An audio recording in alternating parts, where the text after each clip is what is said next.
Hey guys, tonight we're diving into a history that's less about grand kings and epic battles, and more about the dirty, dusty, and downright miserable everyday life of one of the medieval world's most feared yet utterly indispensable figures, the executioner. Imagine, if you will, being pulled back through the centuries, stripped of your smartphone, your comfy couch, and pretty much any form of sanitation you've ever known. You blink, and suddenly you're standing in a muddy cobblestone square. The air bites with the cold dampness of unwashed bodies and unemptied privies, and the only light comes from sputtering torches casting long dancing shadows on the timbered houses around you. The year could be anything from 1200 to 1600.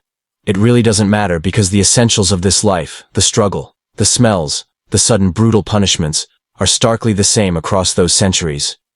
Every moment you exist in this past is a reminder that you probably won't survive this for long. Disease lurks, famine is a constant whisper, and justice, well, justice is about to make a very public appearance. So before you get comfortable, take a moment to like the video and subscribe, but only if you genuinely enjoy what I do here. And as always, I'm curious, where are you tuning in from tonight? Let me know your location and the local time in the comments. Now dim the lights, maybe turn on a fan for that soft background hum, and let's ease into tonight's journey together. As your modern senses reel from the onslaught, your gaze fixes on the wooden platform erected in the center of the square. It's rough-stained and surrounded by a restless, murmuring crowd. You feel a jostle as a neighbor nudges you, pointing with a gnarled finger. "Look," they whisper, "the Meister has arrived." And indeed he has. A solitary figure, cloaked and hooded, stands beside a hulking wooden block, his shadow stretching long and menacing in the flickering torchlight. This is it. This is your reality check. This is justice. And this is the man you're going to spend a good portion of your dream time with, the official bringer of the end. He doesn't look like the brooding, muscled figure from your Netflix medieval drama. More likely he's of average height, perhaps even a bit stooped. But there's a distinct air of quiet authority and utter isolation about him. No one speaks to him directly, and the crowd shrinks back just a little, despite their morbid curiosity drawing them ever closer to the spectacle. In this stark medieval reality, the very concept of justice is an outdoor event, often taking place within spitting distance of the town market, the church, and your own humble dwelling. Think of it as your daily news and a reality show all rolled into one, only with significantly higher stakes than who wins the latest cooking competition. Instead, it's a grisly, very real consequence unfolding for someone caught stealing a loaf of bread, or worse, daring to speak ill of the local lord. The tools are primitive. A solid axe, a coil of rough rope, but their purpose is absolute. This is not about rehabilitation or nuanced legal arguments. This is about maintaining order, projecting power, and creating a visceral deterrent. The law, as you understand it now, is often summary, local, and brutally efficient. As the morning light slowly begins to filter through the heavy cloud cover, turning the shadows from black to a deep gray, you notice more details about this man. He moves with a deliberate, almost ritualistic precision, inspecting the axe head, running a thumb over the polished blade. There's a peculiar dignity to his movements, even as you can practically feel the unspoken fear radiating from the assembled townspeople. This man, known in various lands as the Freiman Freeman, a darkly ironic title, the Henker-Hanger, or simply Scharfrichter Sharp Judge, is not a mere brute. He's a professional, highly skilled, and utterly essential to the functioning of your local governance, however barbaric it may seem from your 21st century vantage point. His reputation is forged in iron, both literal and metaphorical, as his public actions ensure the state's dominance and the quiet obedience of its citizens. One common misconception is that executioners were always masked and anonymous. However, in many places they were clearly identifiable and known, precisely because their role required them to be visible agents of power. Historians still argue whether this visibility instilled more fear or disdain in the common populace, given the dual nature of their grim office. You probably wouldn't ask for a selfie with him, but you couldn't pretend you didn't know who he was either. He rarely makes eye contact with anyone, his gaze seeming to fix on a point just beyond the assembled faces, or perhaps within himself. This stoicism is likely born from years of dealing with death, both delivering it and witnessing its profound effect on those left behind. And it is a lonely existence, truly. In a world defined by tight-knit communities, shared labor, and fierce familial loyalties, this one man exists perpetually on the fringes. He is paid for a service that makes him indispensable, yet simultaneously reviled. It's a rather cruel cosmic joke if you ask me to be simultaneously necessary and utterly isolated, like the guy at the office who always remembers to change the paper in the printer, but never gets invited to happy hour. You pull your wool cloak tighter around you, shivering slightly, though you can't tell if it's from the morning chill or the creeping dread that this dark professional inspires. The executioner picks up a small leather bag, not a tool bag for his implements, but perhaps something personal, an anachronistic man purse, if you will. Inside, you imagine, are items related to his other duties, things you will soon learn about that extend far beyond simply swinging an axe or tightening a noose.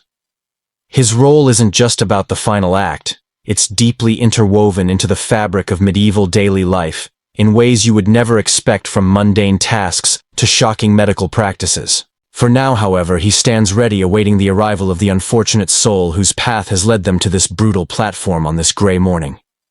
You can hear the distant murmur of a procession, the clink of chains, and the slow, heavy tread of approaching feet. The air in the square grows thick with anticipation, and you know with chilling certainty that this isn't just an isolated incident, it's a regular occurrence in your grim new world.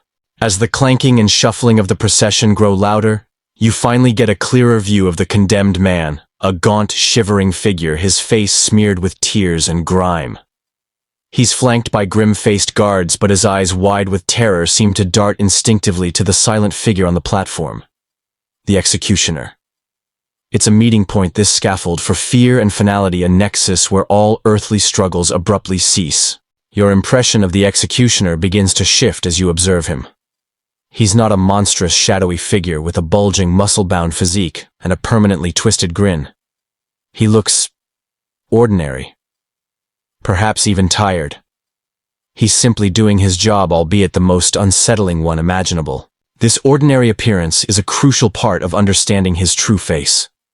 The medieval executioner was less a terrifying legend and more often a mundane, working-class individual with an assigned, albeit grim, public function.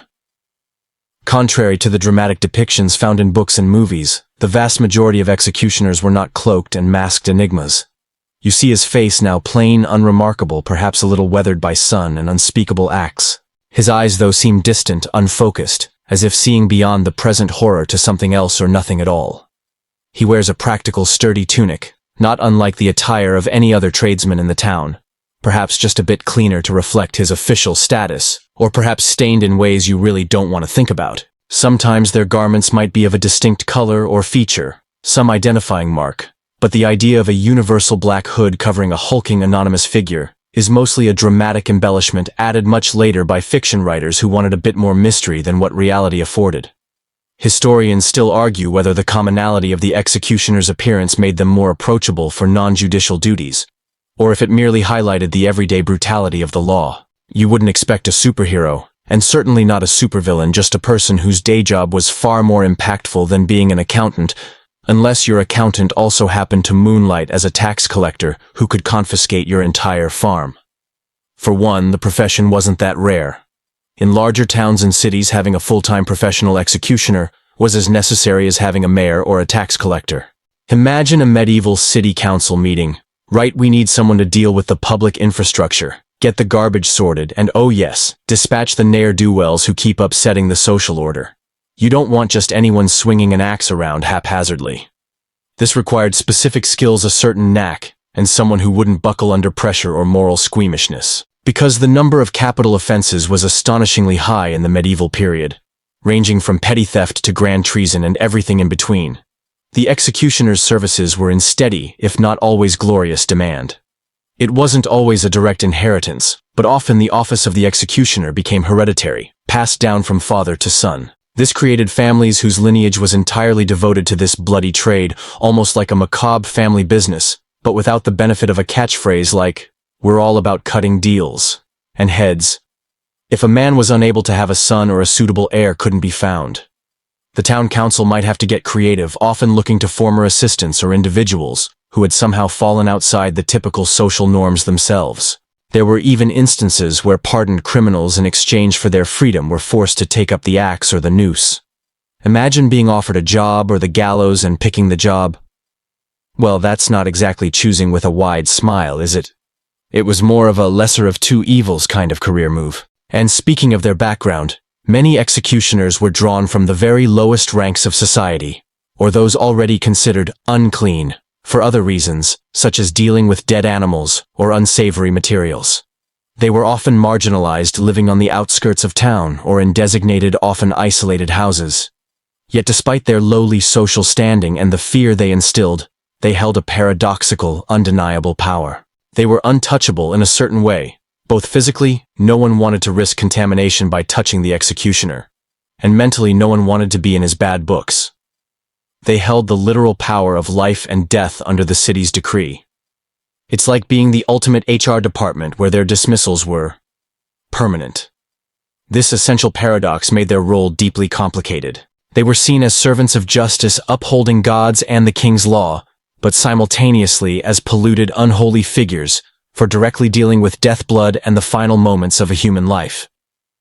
Think of it as a walking, talking ethical dilemma embodied by one quiet person. They perform their duty in a surprisingly meticulous, sometimes almost bureaucratic way. Everything from the scaffold setup to the precise method of execution often had specific rules and rituals prescribed by local custom or law. This attention to detail wasn't for entertainment, but for legal adherence and public order, ensuring the condemned's punishment was precise, effective, and complete. A common fringe tidbit, sometimes local folk traditions would link executioners to supernatural powers. People would secretly try to collect strands of the hangman's rope or even soil from beneath the gallows, believing it held curative powers or brought good luck. Perhaps it was a desperate act by the superstitious, or simply an attempt to reclaim a tiny piece of power from something so universally feared. As the condemned is led up the few wooden steps onto the platform, stumbling slightly, you see the executioner extend a hand, not to steady him kindly, but perhaps to indicate where he should stand. It's not compassion. It's a procedural movement, practiced and swift. You can tell this isn't his first time, not by a long shot. The quiet professionalism is chilling in its mundanity. There's no gleam in his eye, no bloodlust on his face. Just a job needing to be done. The sun, still obscured by the gray clouds, ensures the scene remains suitably somber, matching the mood of the gathered townspeople who shift restlessly their breaths, ghosting in the cold morning air. This is the truth of the medieval executioner. A quiet, common figure doing a necessary, albeit horrific job in a world where public justice was absolute. You instinctively know this is just the beginning of the unsettling discoveries about their lives. The condemned man shivers violently, his eyes darting between the executioner and the solemn faces of the priests who have just finished administering his last rites. The silence that follows is oppressive, broken only by the uneasy shuffling of the crowd. You realize this isn't just a spontaneous act carried out by an angry mob, nor is the executioner some random volunteer with a strong arm. No, this grim task demands precision, skill, and an apprentice who learned from years of exposure, starting at a surprisingly young age. Think of it less as a professional degree, and more like an unspeakable family business, where the kids start shadowing their parent before they're even old enough to reach the top shelf for the cereal box. Or in this case, for the blunted practice axe. So how did one become the town's official dispenser of last breaths? It certainly wasn't an application you'd find on LinkedIn, even if LinkedIn existed and could somehow filter for strong stomach comfort with arterial spray. The path into this profession was usually paved by grim inheritance necessity or extreme social exclusion. If your father was the executioner, chances were you were next in line.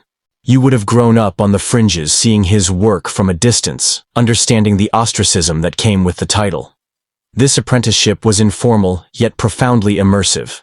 From an early age, you, as the future executioner's assistant, would be exposed to the less glamorous side of his duties, cleaning up after public punishments, moving bodies, maintaining tools, and perhaps even tending to the odd dungeon vermin problem.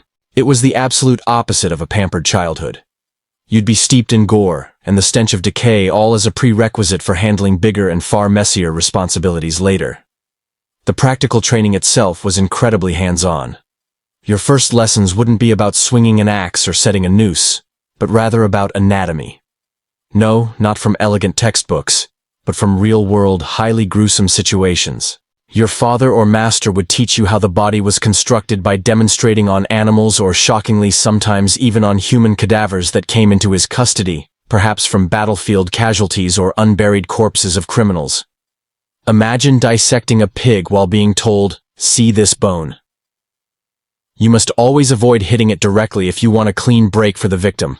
You learn about muscle groups' pressure points and how to deliver a swift, clean strike, or a precise, torturous cut, depending on the nature of the sentence.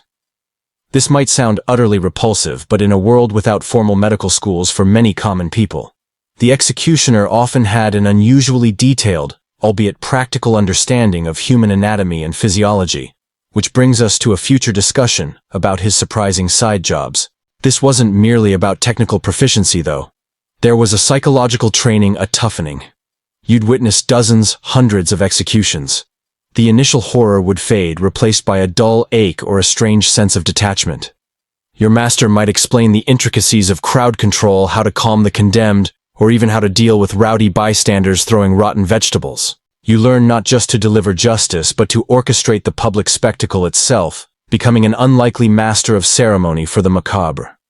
For instance, a mainstream historical fact: apprentice executioners were sometimes responsible for setting up and dismantling the scaffolds and pillories, carrying out branding or ear cropping for lesser offenses, and preparing the condemned for the final act by shackling or positioning them. This was their groundwork, getting them used to the scene. A peculiar fringe tidbit connected to their training involves the tools themselves. Sometimes an executioner's axe, often passed down through generations, became so steeped in lore that people believed it carried a piece of every soul it had ever touched.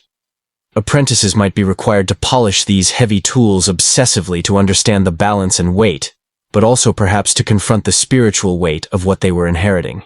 Think of it as breaking in a baseball glove, but instead of pop flies, you're hitting wellheads, or ropes for practicing knots. It's a lot more unsettling. And when you finally got your hands on a fresh new axe for your training, it wouldn't be just any axe. It might be an axe from a trusted retired executioner, ensuring a level of spiritual endorsement for the apprentice as they continued the lineage. The apprenticeship would continue until the young person, male, usually had proven themselves capable, steady, and desensitized enough to perform the required duties without hesitation or visible distress. This usually meant demonstrating skill with various methods: the axe, the sword, the rope, and the less clean methods of torture that might precede the execution. And it certainly was not a 9-to-5 job. You were always on call, always waiting for the summons from the authorities. If the master needed help flaying a dead animal, another unsavory part of his job, sometimes you were there. If he needed someone to clear the entrails from a butcher's discarded animal, you were there. It was all part of building resilience, building that internal fortitude, and perhaps most importantly, building that utterly necessary detachment from the grim realities of their service. Historians still argue whether the detached precision of professional executioners made the populace respect them more, or simply see them as even more alien and fearsome, as their lack of emotional response defied conventional human understanding of empathy in the face of death. Can you imagine being a teenager and telling your friends, "Yeah, my dad taught me how to dislocate a shoulder really quickly last night, and how to spot the vagus nerve"? No, probably not, because you wouldn't have friends. This was one of the cruelest aspects of this unique career path. This rigorous, dark training wasn't just about learning the trade. It was about solidifying your complete exclusion from society, burning your bridges to any semblance of a normal life from an early age. It etched the role deeply into your identity. As the axeman raises his tool above the condemned man's neck, the movements you saw him make, the practiced positioning of the neck, the silent instruction to the man's final struggle, are the result of exactly this kind of gruesome long-term training. It wasn't a moment of bravado, but an outcome of a deeply entrenched, albeit brutal apprenticeship designed to forge an unblinking instrument of medieval law. And the consequences of failing this training or having a bad day were severe for everyone involved, especially for the condemned. The sudden, brutal end delivered by the executioner's hand reverberates through the stunned crowd, a gasping quiet falling over the square, before it slowly fractures into murmurs and whispers. As the townspeople begin to disperse their morbid curiosity, sated for the moment, you notice a subtle but pervasive shift in their demeanor towards the executioner. Even the most hardened among them keeps a distinct distance. No one claps him on the back. No one offers a friendly greeting. He collects his axe, wipes it with a piece of cloth, not out of respect, you realize, but perhaps from pure professional habit, or the necessity of cleanliness for maintaining his tools, and descends the steps alone. This moment, more than the act itself, illuminates the true daily burden of his life. the relentless suffocating social stigma and perpetual outcast status that clung to him like a shroud made of invisible fear and public revulsion. Being a medieval executioner was a paradox. You were an absolutely indispensable pillar of the justice system paid for by the town council, often living in a designated house, but you were simultaneously viewed as unclean or dishonorable, a societal pariah by nearly everyone. Imagine holding a job where your success meant public admiration, but your very existence meant public disgust. It's like being the best sewage cleaner in town, essential, admirable for their work, but nobody wants to invite them over for dinner, especially right after work. People literally believed you carried a spiritual defilement or a curse from touching the bodies of the condemned and spilling blood. This wasn't just superstition. It was a deeply ingrained societal belief, reinforced by religious interpretations. This stigma wasn't a temporary thing that wore off after a good bath or a weekend cleanse. It was a constant companion shadowing the executioner and his family wherever they went. You, as an executioner, might be denied entry to common places like bathhouses, certain inns, or even the church's main congregation. You'd be forced to sit in segregated areas sometimes by the door, or only permitted to enter after everyone else had left. Think about the humiliation attending Sunday service, but always in the back corner away from respectable folk, practically breathing the stale air from yesterday's sermons, rather than participating fully in community worship. Or maybe you'd only get a separate collection plate. Perhaps a velvet pouch. A bit dramatic. Not really. In many parts of Europe, these kinds of exclusions were formal decrees, not just social customs. Shopping for food or supplies presented another set of awkward daily hurdles. A butcher might refuse to serve you directly, or a baker might place your loaf of bread on the counter rather than handing it to you, letting you pick it up yourself to avoid contact. People believed your touch could contaminate goods, bring bad luck, or even spread unseen spiritual taint. Some cities went so far as to mandate that executioners purchase their provisions from a specific, often inferior vendor, or even worse, only from their own specially assigned stores. Sometimes just small sheds on the edge of town, which were themselves symbolic of their liminal existence. If you wanted fresh fish, well, you had to hope the executioner's market stand had it that day, and probably bring your own scale. The irony, of course, is that they handled the worst aspects of medieval life. Not just people's worst moments on the gallows, but also all the gruesome waste that a town produced, sometimes collecting carrion from animals, or even executing diseased livestock to prevent an epidemic. So they were essentially the medieval version of waste management and social order enforcement. Essential for everyone's health and safety, yet completely untouchable. Historians still argue whether this profound societal ostracization was more effective as a deterrent for potential criminals, emphasizing the lowliness of their fate, or if it merely underscored the perceived brutality of the law, creating more fear than true reverence for justice. It's hard to tell, given that public executions were essentially both civic duty and gruesome reality show all wrapped up in one. Even recreational activities were out of bounds for the executioner. Participating in town festivals, guilds, or public games was largely forbidden. Your entertainment would be limited to your own secluded home, perhaps the occasional game of cards, with your own isolated family members, or just quietly watching the normal world go by from a distance. Can you imagine showing up to a medieval jousting tournament, eagerly waiting to buy some ale and a roasted quail leg, only to have everyone scatter the moment they saw you? It certainly puts a damper on your nightly aspirations or your ability to enjoy a hearty snack. One peculiar fringe tidbit that highlights this ostracization was the custom of certain communities where, if an executioner entered a public place like a tavern, other patrons would loudly announce their departure, making a show of leaving to avoid sharing the same space, even paying their tab before chugging down the last bit of ale and fleeing. Some regulations even dictated specific paths executioners had to take when moving through town, avoiding main thoroughfares during market hours, or even ringing a bell to announce their presence, giving people fair warning to get out of the way. It's almost like they were walking social distancing measures well before it was a global directive. No surprise then that executioners often congregated and socialized mostly amongst themselves, forming a distinct subculture. Imagine an online forum specifically for medieval executioners. I'm sure it'd be filled with gallows humor, tips on axe sharpening, and definitely a shared sense of loneliness that transcended regional boundaries.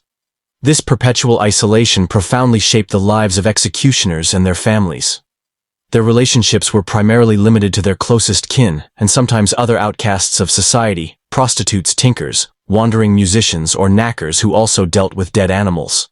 Marriage for an executioner's child might require special permission, or finding a spouse from another executioner's family, thereby consolidating their grim hereditary and isolated existence. They couldn't simply blend in. Their profession defined their very existence and identity, carving out a solitary, difficult path that continued through generations. This deep-seated revulsion, the social exile, was truly a daily executioner in itself, constantly reminding them of their unusual and unenviable position on the extreme fringes of society. It certainly makes you wonder what kind of people, if not born into it, would ever choose such a path, doesn't it? Well, we'll talk about those rare choices later, and why it might not have been much of a choice at all, as the last remnants of the morning crowd disappear, leaving the town square feeling strangely hollow. You watch the executioner head towards a small nondescript house, nestled slightly apart from the other dwellings, perhaps at the edge of the town, or near the gallows hill. No spouse or children come rushing out to greet him, no enthusiastic barking dog. He walks alone, a figure perpetually isolated, not just by fear, but by the social fabric of the medieval world itself. This solitude, the one you sense surrounding him, is a profound truth of his existence. The grim profession of an executioner profoundly impacted his ability to marry and shaped the tragic fate of his children, often forcing their lives into the same shadowed path. In medieval society, family lineage and reputation were everything. Your standing in the community, your economic opportunities, even your chance of survival were intimately tied to who your family was, what they did, and whom they were connected to. The executioner, unfortunately, was a black hole in this social cosmology. For a respectable family, marrying their son or daughter to an executioner, or even an executioner's child, was unthinkable. It meant sullying their good name, contaminating their lineage, and bringing social disgrace upon themselves and all their descendants. It was less like being asked to marry someone who picks their nose in public, and more like being asked to marry someone who regularly communes with evil spirits in a swamp, utterly beyond the pale for most. This meant that most executioners married, if at all, into their own grim fraternity. Families of executioners would often intermarry across different towns and regions, forming an endogamous group. This created a strange, widespread network of unclean families, where a marriage was less a love match and more a strategic alliance of necessity, ensuring the continuation of their profession and providing partners for their children whom no one else would accept. Imagine a medieval dating app where the only swipe rights you got were from people whose profiles included certified axe wielder, or comes from a long line of hangers. Your pickings were, shall we say, a bit slim.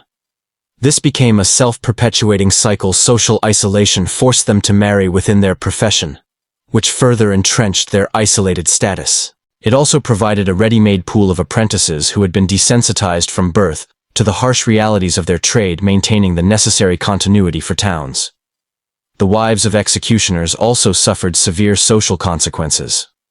They were likewise shunned by the respectable women of the town. They wouldn't be invited to spinning bees' childbirth celebrations or shared market errands. Their entire social world often revolved around their husband's outcast status, deepening the family's isolation. Picture yourself as an executioner's wife, unable to enjoy a simple chat over the fence with a neighbor or share a moment of laughter. Every interaction is tainted by unspoken judgment. The wife's status became indelibly linked to her husband's, whether she liked it or not, whether she was dirty by proximity or just by association. This makes you wonder about the emotional toll on the wives as well. How many marriages were born purely out of pragmatism rather than true affection? Historians still debate whether marriages within executioner families fostered a tighter-knit emotional bond due to shared isolation, or merely perpetuated cycles of despair and limited ambition. And then there were the children. Ah, the poor children. From the moment they were born, they were marked by their father's profession. School, if it existed and they could even attend, would be a place of bullying and ostracization. Other children would avoid them, and their futures were practically predetermined.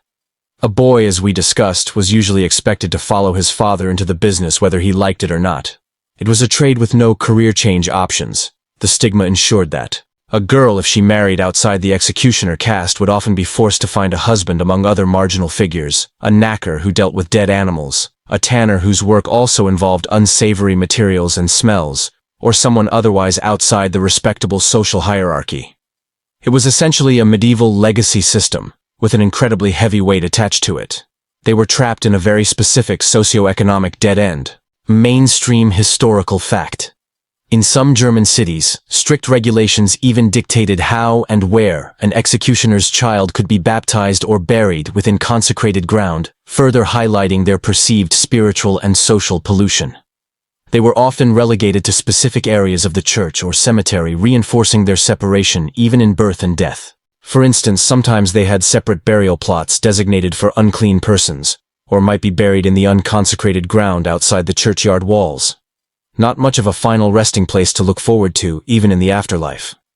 A quirky fringe tidbit about the children of executioners is that sometimes, due to their profound social alienation, they developed peculiar and sometimes extreme personal habits. For example, stories circulate of executioners' children becoming incredibly skilled musicians, artisans, or storytellers, using their isolated status to hone their craft, sometimes as a way to cope or even to communicate indirectly with a society that had rejected them.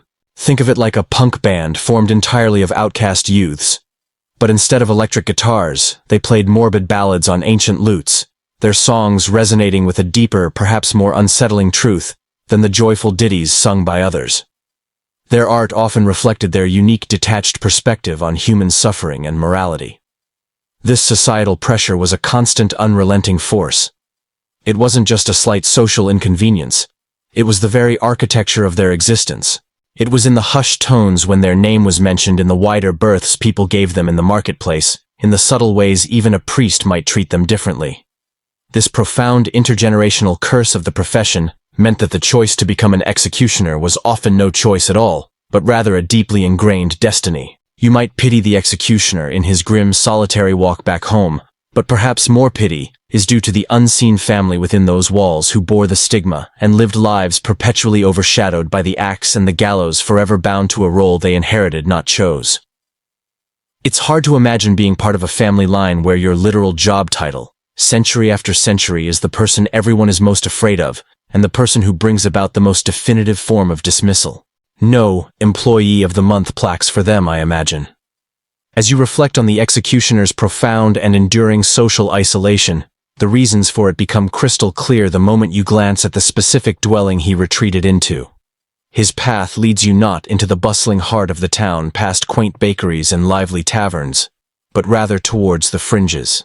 His house is nestled slightly away, separated by a patch of scrubland, a small stream, or sometimes chillingly just a stone's throw from the gallows hill or the town's refuse dump. This wasn't merely coincidence or a desire for a large yard. This seclusion was often deliberate, mandated by city statutes, and deeply rooted in the communal desire to literally push the unclean aspects of life to the outskirts, along with everything else people didn't want in their central view, like smelly tanneries or noisy smithies.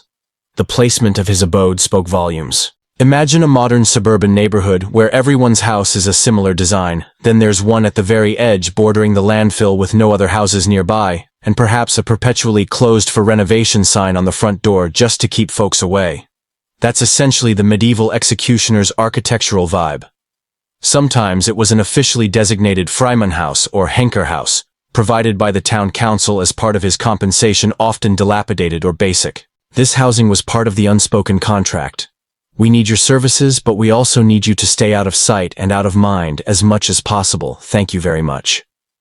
The very structure of the home was a testament to his societal status, functional, necessary, but fundamentally isolated from the main body of communal life. While it varied greatly from region to region and period to period, the executioner's house usually wouldn't be large or luxurious. It would be practical, reflecting his workmanlike, albeit ghastly, profession. Perhaps it contained a small workspace where he maintained his tools, cleaned his axes, or prepared his ropes. Imagine the strange blend of the mundane and the macabre within those walls, a simmering pot of stew on the hearth, next to a newly sharpened axe blade leaning against the stone wall. The smells, too, might be distinct. The lingering tang of metal and sweat from his tools, combined perhaps with the antiseptic odor of herbs he might use in his less traditional medical work. Something we'll get to. It probably didn't smell of fresh baked bread or wildflowers, let's just say that. It was the scent of purpose, stark and uncompromising. One mainstream historical fact regarding these homes is that in some German towns, their houses were even identifiable by a distinctive mark, perhaps a red shutter or a gallows painted on the sign, subtly announcing to all who passed, "Beware, the sharp judge lives here." This wasn't to celebrate his presence, but rather to warn people away, serving as a permanent, albeit quiet, billboard of his profession and status as an outcast. It's like putting a warning label on your entire property. Talk about not being subtle. It ensured that no innocent visitor, even a wandering peddler, would stumble unknowingly onto his threshold. Life inside these secluded, dark abodes would have been understandably a quiet affair. As we touched on, few legitimate visitors darkened their doors beyond immediate family or other deeply marginalized figures. For the executioner and his family, this was their haven, their sanctuary, from a world that viewed them with fear and revulsion. But even in their sanctuary, the work would inevitably seep in.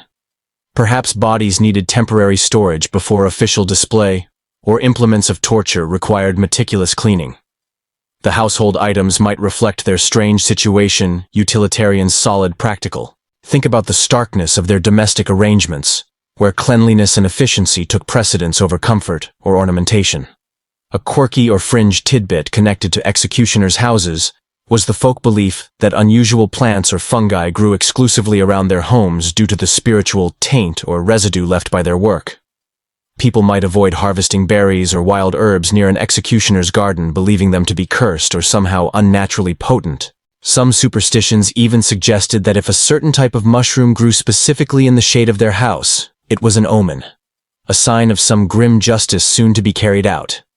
It's almost like the earth itself was trying to create a danger, spooky business here sign for those superstitious villagers. You'd think they might just get better soil from not being constantly walked on, but no, it's all about the unclean aspect. Beyond the mundane functions of living, these houses also likely served as unofficial cleanup stations for various undesirable tasks.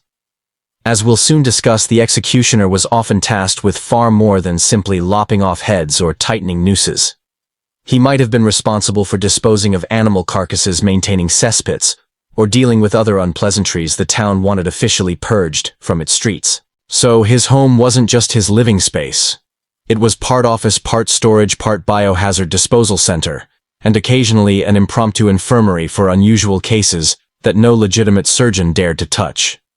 It highlights how utterly entangled he was in the unpleasant, often unmentionable parts of medieval society, acting as the designated cleaner of anything the town considered dirty or polluted, in both a physical and a moral sense. Historians still argue whether the physical isolation of these houses intensified the executioner's psychological burden, or if it offered a necessary refuge from the relentless public judgment.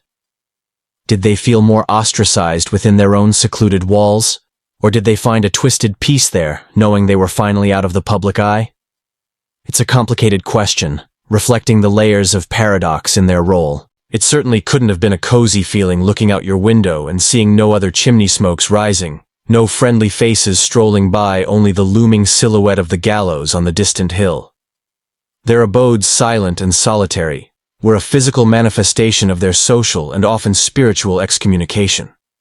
They were indispensable yet unloved, a grim necessity tolerated but never embraced. And it leaves you wondering how someone truly found respite or sleep knowing their very home was a monument to society's rejection. Their address wasn't just a location, it was a societal verdict. So you've established that the executioner's home is a lonely beacon on the edge of town, a visible monument to his societal exclusion. His isolation is profound, his future, and that of his children, is practically preordained. But despite all this, he held a powerful position. You can't exactly pay your garbage collector in smiles and goodwill, and a public servant tasked with upholding the law, especially with such a grim flourish, had to be compensated. And their pay, often reflecting the unique and often distasteful nature of their duties, came with its own peculiar, sometimes gruesome, perks. Forget your modern 401k and health insurance. Medieval employment packages for this role were definitely different. The executioner wasn't just a volunteer with a particularly morbid hobby. He was a professional, an employee of the town or a lord, and as such he received a regular salary.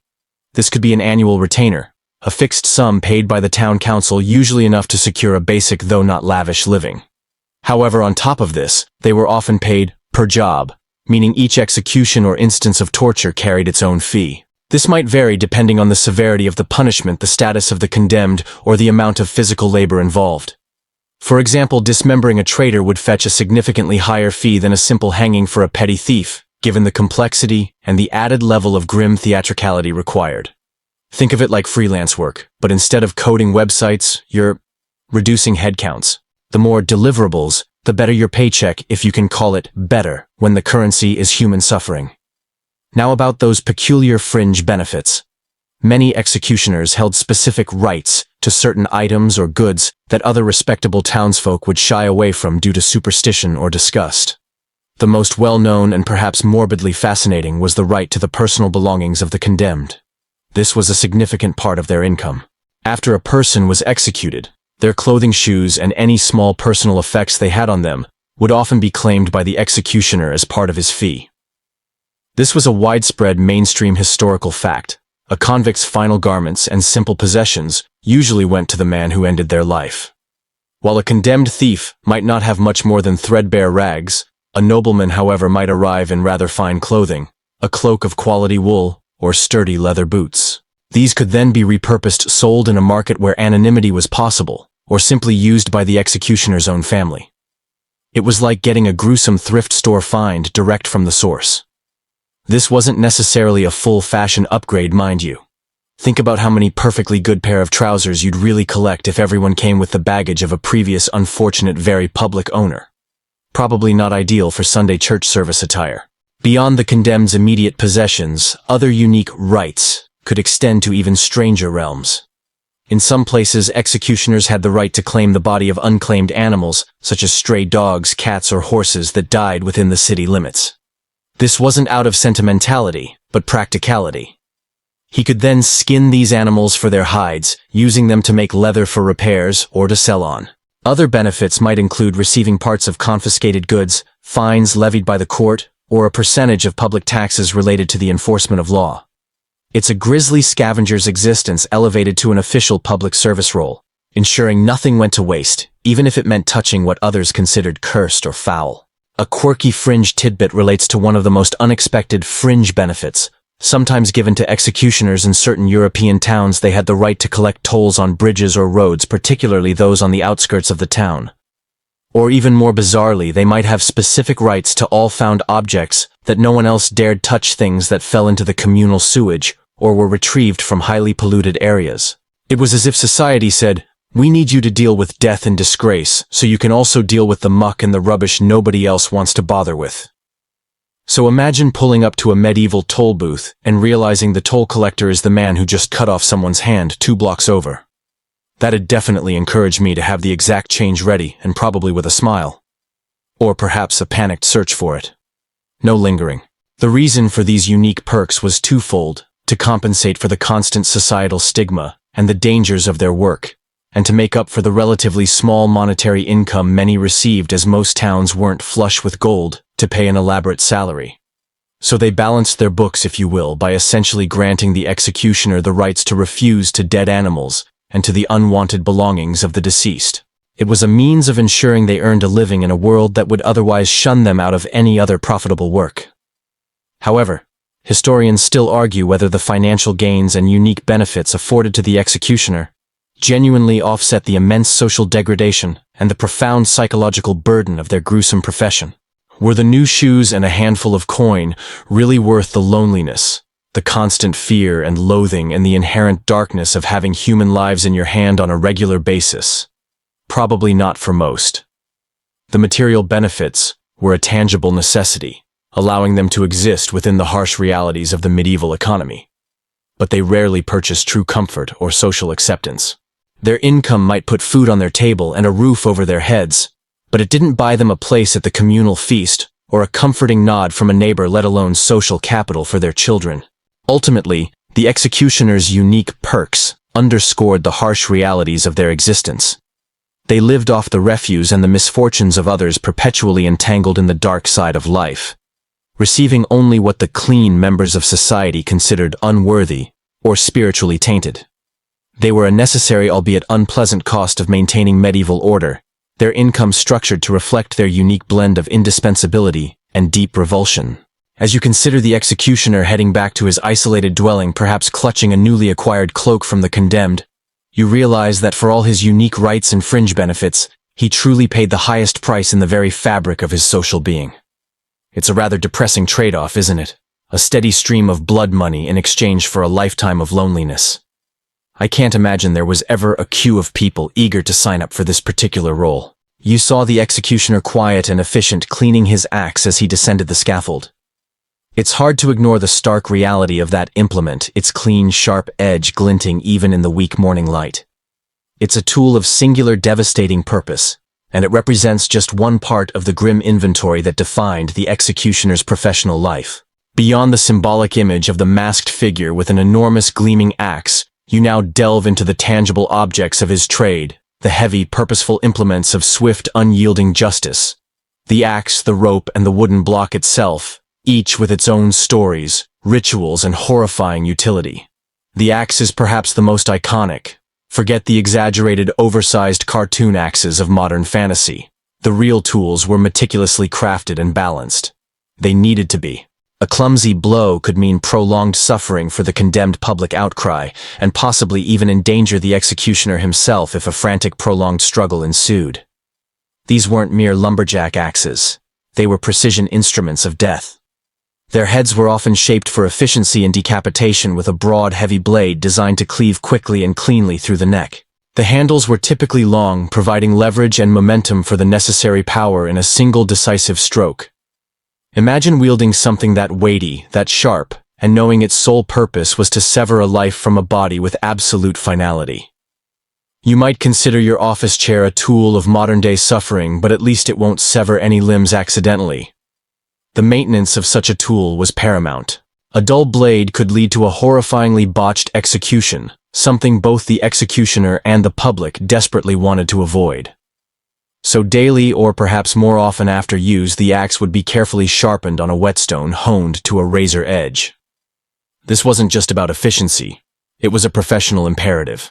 A sharp axe meant a swift death, a quick release from suffering, which in a twisted way was often considered a form of mercy by a medieval populace, desensitized but not immune to profound cruelty.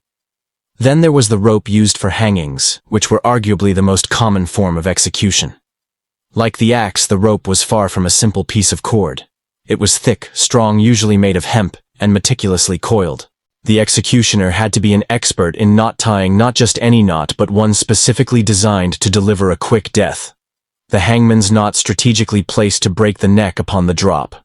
Too loose or too tight or wrongly positioned, and the condemned would suffer a slow, agonizing strangulation. It speaks to a perverse craftsmanship that this was a skill learned, practiced, and perfected. The very feel of the rough fibers, the weight as it slithered through your fingers, the methodical coiling. It was a daily presence in their workshop, an almost silent partner in the grim dance of justice. The wooden block or chopping block served as the grisly stage for beheadings. Made of solid, often ancient timber, it was designed to withstand countless blows without splitting. You can visualize its worn, perhaps deeply grooved surface stained with the indelible marks of countless lives ended upon it. Its low height required the condemned to kneel, positioning their head just so, making them vulnerable and facilitating the executioner's final strike. Some blocks even had carved out indentations to cradle the neck, ensuring the head remained stable. Think of it as a medieval neck pillow, except instead of helping you sleep, it ensured you never woke up. The simple, rough texture of the wood held a strange kind of gravity, an echo of every last breath taken above its unyielding surface. A mainstream historical fact often overlooked is that the executioner typically owned these specialized tools himself. They weren't usually provided by the town. They were professional instruments passed down from master to apprentice, polished and cared for over generations.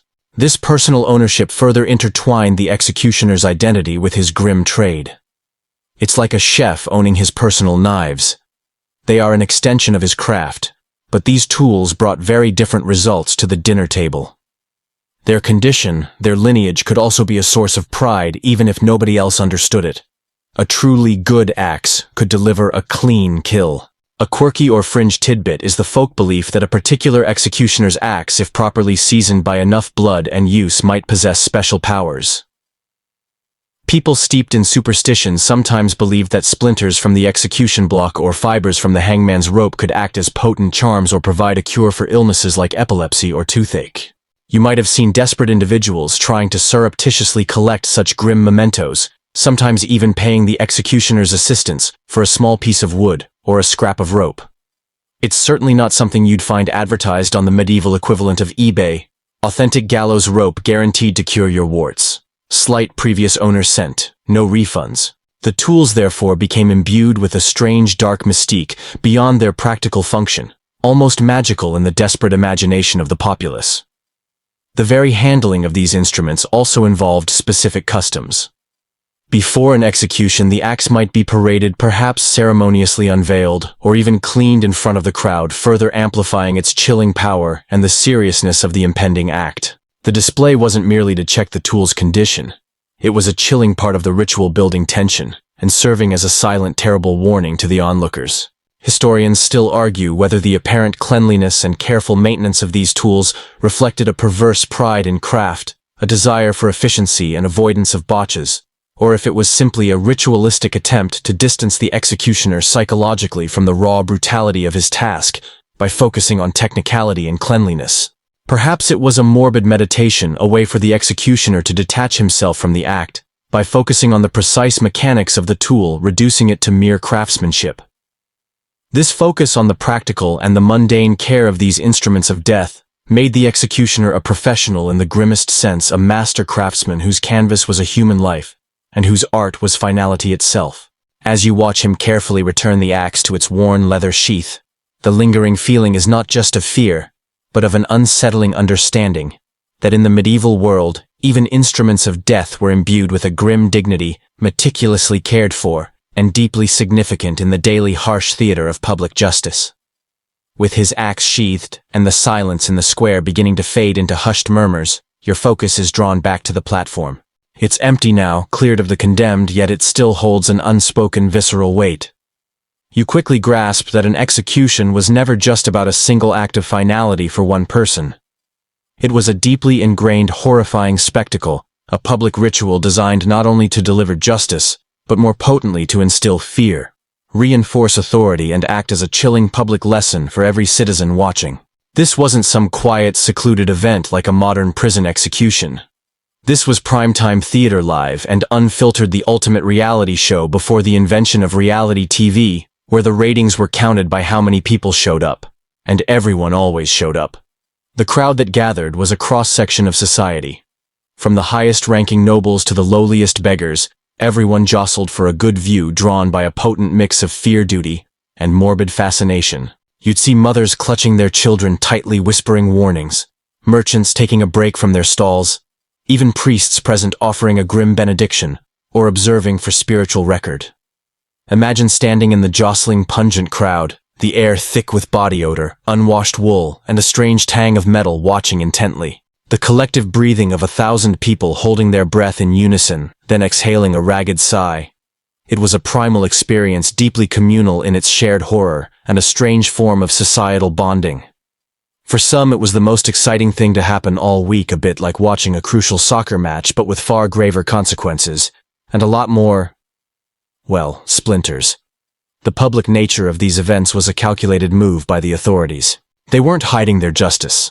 They were proclaiming it from the highest platform, often with flags flying and trumpets blaring.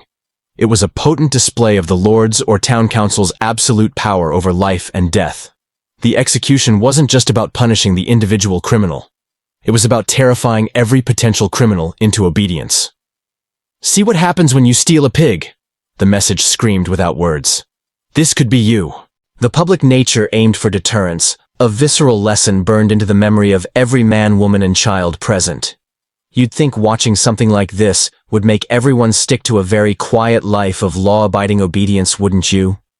Perhaps it did for some. Before the main event, heralds or town criers would often read aloud the official charges against the condemned, the verdict, and the sentence. This was a mainstream historical fact. These public proclamations ensured that everyone understood precisely why the individual was being punished, further solidifying the message of state control and judicial righteousness. It clarified the narrative for the masses, making it harder for sympathy to overrule the perceived justice.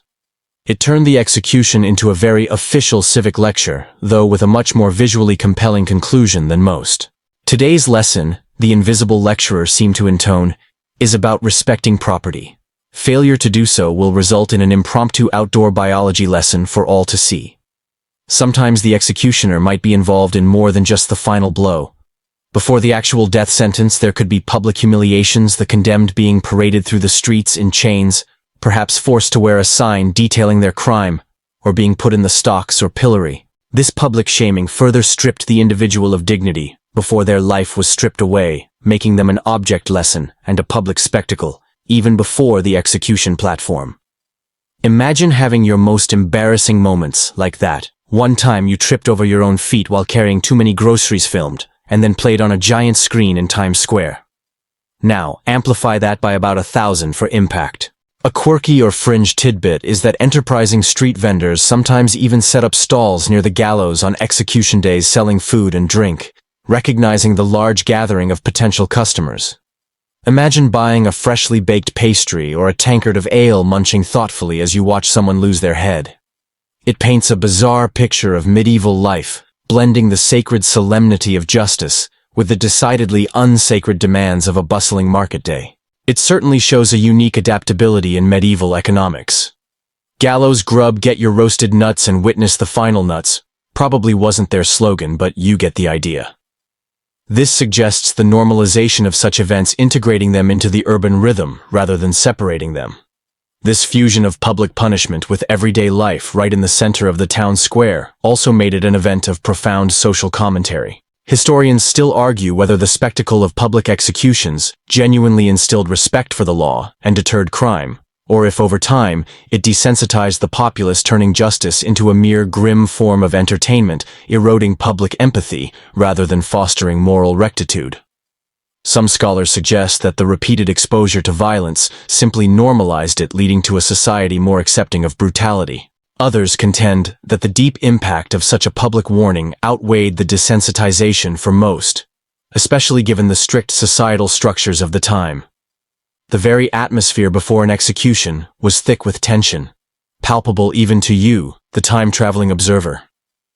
The collective murmur of the crowd would drop as the condemned made their final walk, turning into an expectant hush as they reached the steps of the scaffold. This profound quiet wasn't always out of solemnity. Sometimes it was an indication of nervous excitement, the communal anticipation of the gruesome crescendo. Each detail was absorbed: the condemned's last words, the final prayer, the glint of the executioner's tool, the stark lines of the wooden block. It was a sensory overload, a moment burned into the collective memory of the town. This horrifying ritual served as a blunt, uncompromising reminder of life's precariousness and the terrifying power of the state. As you sense the tension rising, a morbid curiosity yourself, you prepare to witness the most personal part of this public ritual, the condemned's final steps and their last confession. It's almost time for the main event, folks, if you have the stomach for it. The muffled clanking and shuffling you heard moments ago now swell into an unnerving chorus of human suffering and expectation. The condemned is finally here. As the procession slowly weaves its way through the dense throng, every eye, including yours, however much you try to avert it, is fixated on the solitary figure being led to the scaffold. This is the final walk, a journey not of miles but of mere yards that feel like an eternity, designed to squeeze every last drop of public humiliation and dread from the accused before they face the ultimate punishment. You watch, perhaps transfixed by the pale, clammy face of the condemned, his eyes darting frantically from the ground to the sky, to the rigid silhouette of the executioner patiently awaiting him on the platform. This isn't a quick, quiet shuffle from cell to gallows. Oh no. This was often a lengthy procession winding through the most populated streets of the town, ensuring maximal public exposure. The route itself became part of the punishment. Imagine it as a medieval-era public service announcement on wheels, only the vehicle is a prisoner, and the message is hammered home by every jeer, every thrown stone, every horrified gasp from the crowd. Sometimes, if the condemned was particularly loathed or their crime especially egregious, they might be pelted with rotten vegetables, mud, or even more unpleasant refuse. It's enough to make you long for the calm dignity of being stuck in a traffic jam, rather than this which feels like the world's most terrifying parade, and you're a bystander at its cruelest float. You might have seen people subtly reaching out as they passed, not to comfort, but to try and touch the condemned's clothing or person. This was often due to a superstitious belief that contact with a condemned person, especially before their final breath, could ward off certain illnesses or bring good fortune, absorbing a little bit of their unluckiness and inverting it. Flanking the condemned are guards usually armed with spears or halberds, keeping the restless crowd at bay, and more importantly, preventing any last-ditch attempts at escape or rescue, which were surprisingly rare, but not unheard of. Alongside them walks a priest or confessor, offering last rites, murmuring prayers, and urgently encouraging a final public confession of sins. In a profoundly religious era, securing such a confession was seen as vital for the condemned's eternal soul and for the moral edification of the community. It added a layer of spiritual gravity to the raw, visceral reality of the execution. This isn't just law, it's God's will delivered with an axe. The concept of last words was not just a dramatic trope. It was a deeply significant element of the judicial process. A mainstream historical fact is that in many medieval legal systems, a dying confession was often regarded as particularly powerful and undeniable, holding considerable weight for public record. It allowed the condemned one last chance to admit guilt, name accomplices, express remorse, or occasionally defy the authorities with their final breath. The executioner, often trained in managing these sensitive moments, might allow the condemned to speak, or sometimes even prod them to understanding the importance of this ritual. It served not only to bring spiritual solace to the dying, but also to solidify the public's understanding of the judgment and the truth of the crime. So unlike our modern world where your mic cuts out as soon as you finish your speech here, they made sure you had your final word, however grim it might be. Unless, of course, your words were truly offensive, then maybe the mic drop was handled a bit differently. The content of these last words varied wildly. Some seeking salvation might confess their sins, begging for divine mercy, or absolve others involved in their alleged crimes. Others, if they maintained their innocence, might use their last moments to rail against injustice, proclaiming their innocence to the heavens and to the assembled throng. Sometimes there were pleas for specific acts of mercy for family members, or simple expressions of love or regret. Imagine being given that single, irreversible moment to sum up your entire existence. What would you say? Would you attempt to convey your wisdom to future generations? Or would you try to convince the baker's wife to return the flour you may or may not have borrowed? Decisions. And if you claimed innocence at the very end, there could be interesting legal ramifications. A quirky fringe tidbit suggests that some communities recorded quite meticulously whether the condemned proclaimed innocence or confessed. If a person proclaimed their innocence right before death, and an earthquake happened immediately after, well, you can imagine how that would affect the public perception of the entire justice system. Such incidents led to long and involved theological and judicial debates. As the condemned reaches the base of the scaffold, the crowd holds its breath. He is perhaps offered a final sip of wine to calm his nerves or bolster his courage. A small, perhaps mocking mercy in a sea of brutality. Then, guided or sometimes forcefully helped, he ascends the wooden steps to the platform where the executioner, silent and imposing, stands ready. The air around the scaffold now feels electrically charged, an unsettling mixture of terror and solemnity. You notice the contrast between the stillness of the executioner and the quaking fear of the condemned. Once on the platform, there's a quick, almost practiced sequence of events. The condemned might be blindfolded or simply positioned with their head over the block or the noose around their neck. The executioner, often with assistance, ensures everything is set up correctly, that the ropes are clear, or the head positioned cleanly. There might be a moment for a very quick, quiet final prayer to the priest, or just a heavy, ragged sigh.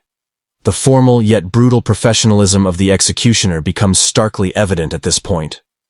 He doesn't act with malice. He acts with chilling competence, like a particularly grim stagehand, ensuring all props are in place for the finale. This is not about personal anger, but about delivering a predetermined judgment efficiently.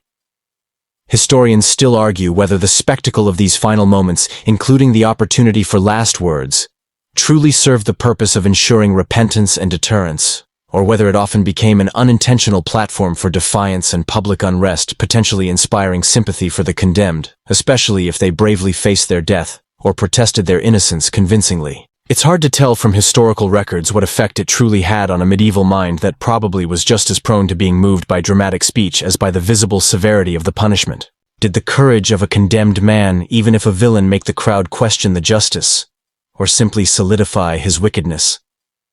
The final walk and confession, therefore, weren't just personal ends, but highly significant political and social acts performed on the grandest stage for the grimmest of purposes, under the watchful, fearful eyes of an entire town. And with that, the blade rises or the rope tightens, bringing an abrupt, violent close to a human story that began, lived, and ended under the stern, unforgiving gaze of medieval law. And just when you thought this was the only grim part of the executioner's job, you're about to be disabused of that notion. The finality of the previous scene hangs heavy in the air, but the grim business of the medieval executioner rarely ended with the execution itself.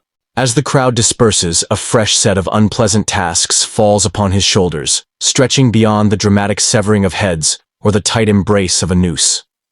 You discover that in addition to being the chief dispenser of death, he was often saddled with an array of surprisingly mundane yet utterly repulsive civic duties.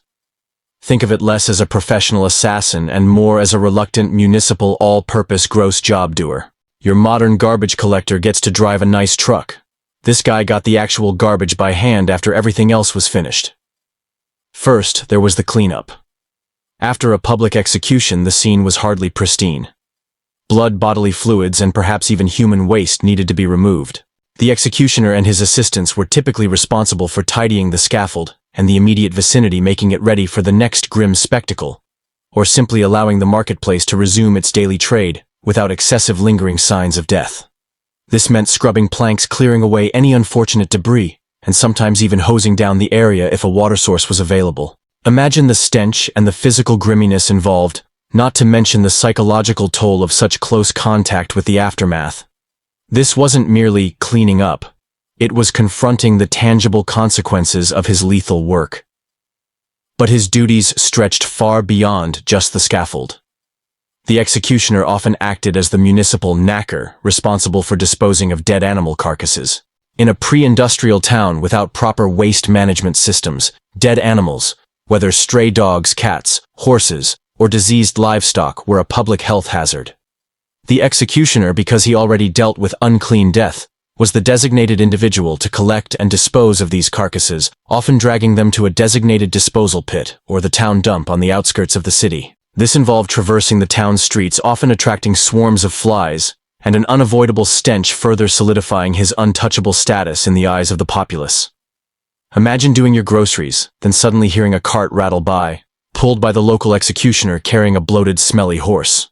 Not exactly an appetizing thought for your dinner. This was a mainstream historical fact. Their dual role as executioner and knacker was quite common in many medieval European towns. Adding to his list of grim tasks, the executioner was also occasionally tasked with cleaning out cesspits and public latrines. These were the town's septic tanks, if you will, overflowing with human waste, and just as universally despised to interact with then as now. For sanitation reasons, they needed periodic clearing, and guess who was already perfectly suited to handle all things unclean and offensive? Yep, our man with the axe. This particular duty undoubtedly contributed to his social ostracization. It was the ultimate job no one else wanted, solidifying his role as the necessary handler of all things repulsive and taboo. A less glamorous perk for those lucrative side gigs. Then there were the physical punishments. Before or after an execution, the executioner would administer other lesser forms of legal punishment, not involving death, but often painful and humiliating. This could include branding, the cutting off of ears or hands for repeated theft, for instance public floggings, or the administering of time in the stocks or pillory. He might also be the one who performed gruesome acts like the pressing or breaking of bones during torture to extract confessions. While horrifying, these acts were distinct from the capital punishment itself, showcasing his wide remit of enforcing civic order through pain. He was essentially the physical enforcer for the entire spectrum of justice, from a quick rap on the knuckles to a full-on head detachment. He truly wore many unpleasant hats. A quirky or fringe tidbit is that in some cities the executioner had specific duties related to public hygiene and nuisance control, even down to collecting and punishing vagrants or unruly beggars who posed a public nuisance. He might also oversee the clearing of prostitutes from certain areas, or dispose of the bodies of those who died from plague or other highly contagious diseases, effectively being the medieval town's earliest form of public health and order officer. Imagine the absolute paradox: a man feared for bringing death is also your first line of defense against the Black Death, or a rat infestation. Well, someone's gotta do it. He probably thought to himself, scrubbing some pestilent rat droppings from his boot, and it might as well be me. He had no other choice. Historians still argue whether saddling the executioner with these deeply unsavory, unclean duties was purely a pragmatic decision by medieval authorities to concentrate all socially despised tasks in one individual, or if it was also a deliberate policy to reinforce his degraded social status and ensure he remained perpetually marginalized and avoided. Did it simply streamline public services, or was it a form of contagion control, isolating all perceived pollutants, physical and spiritual, in one person and one location? Likely, it was a blend of both. It certainly wasn't an ideal situation for building bridges of friendship, literal or metaphorical, within the town. So while we often focus on the dramatic and violent act of execution, the truth is that the medieval executioner's life was also consumed by these routine, dirty, and utterly disgusting tasks. These duties painted him with an indelible brush of social pollution, further isolating him from the respectable populace.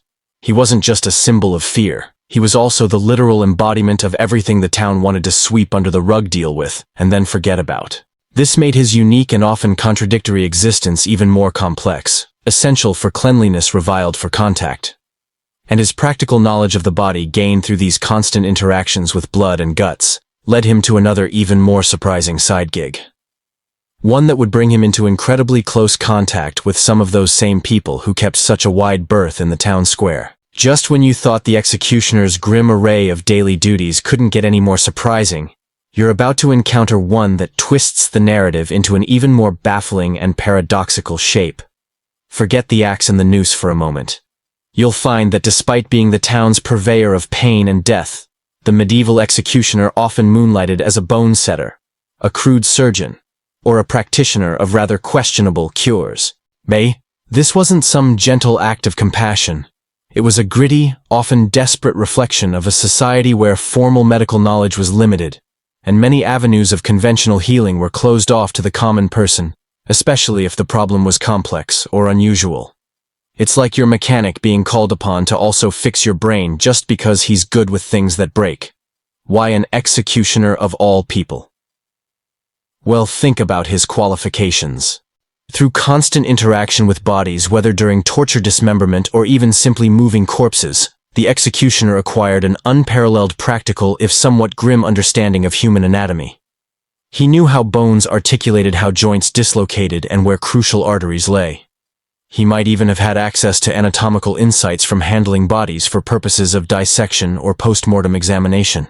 This hands-on, very visceral experience with the human form was ironically often more extensive than that of many barbers, apothecaries, or even surgeons of the era who rarely saw beyond superficial injuries unless it involved a very wealthy patient.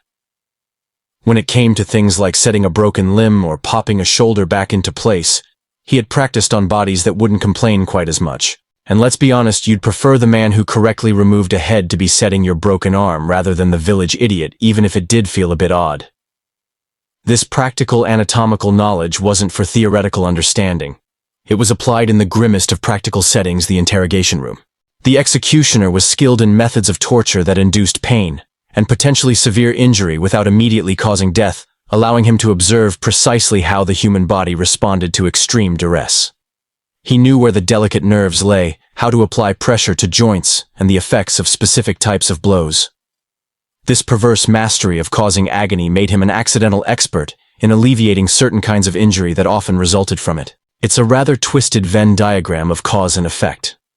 A mainstream historical fact is that this surprising sideline was relatively common, especially in smaller towns, without access to a qualified physician, or where a professional executioner's practical knowledge, while unholy, was undeniably superior in cases of severe trauma. Patients seeking the executioner's unique medical services were usually desperate cases. Individuals suffering from persistent ailments, dislocated limbs that ordinary healers couldn't fix, or even chronic pains that by local superstition might be cured by the touch of one so intimately connected with death. It's a remarkable illustration of the paradoxical relationship between fear and reliance. They were too afraid to associate with him socially, but when their arm was bent at a horrifying angle, that fear seemed to take a back seat to the pain.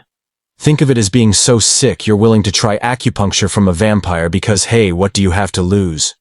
His cures were often a blend of crude, practical medicine and potent superstition. He might set a broken bone with a swift, powerful yank, and apply a splint made of bark and bandages, perhaps chanting an old verse over it. He might use herbal remedies, though probably of his own making, collected from obscure parts of the woods, perhaps even more ominously from plants that grew specifically around gallows grounds. A fringe tidbit mentioned earlier that such plants were thought to have medicinal properties, and in perhaps the strangest form of healing. People sometimes sought out the executioner's touch, believed to carry some of the restorative power of death itself to cure diseases like epilepsy, goiter, or even specific skin ailments.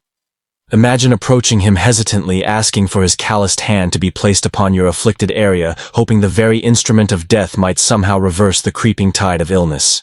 You'd think the general populace might find another way to cure themselves, but then again, what are their alternatives in an age of rudimentary medicine and rampant illness? A particularly quirky or fringe tidbit is that in some parts of medieval Germany, the executioner had specific rights to extract specific body parts from executed criminals for use in traditional cures or for sale to alchemists or witches. This could include things like gallbladders, bits of hair, or even dried blood, all believed to hold certain magical or medicinal properties. While gruesome, this was seen as a way of utilizing what would otherwise be wasted and providing the executioner with another source of income through materials deemed taboo by others. If your business isn't going well, maybe you try the executioner's remedy. Feeling a bit ill, eh? Just a sprinkle of powdered hanged man's bone in your stew. Good as new. It paints a fascinatingly dark picture of medieval healthcare choices. Historians still argue whether the executioner's surprising role in medicine and bone setting helped to subtly integrate him into the wider community as a reluctant necessary specialist, or if it merely highlighted his ultimate pariah status, since he was still the last resort for those who couldn't find help elsewhere, or were too poor for conventional care.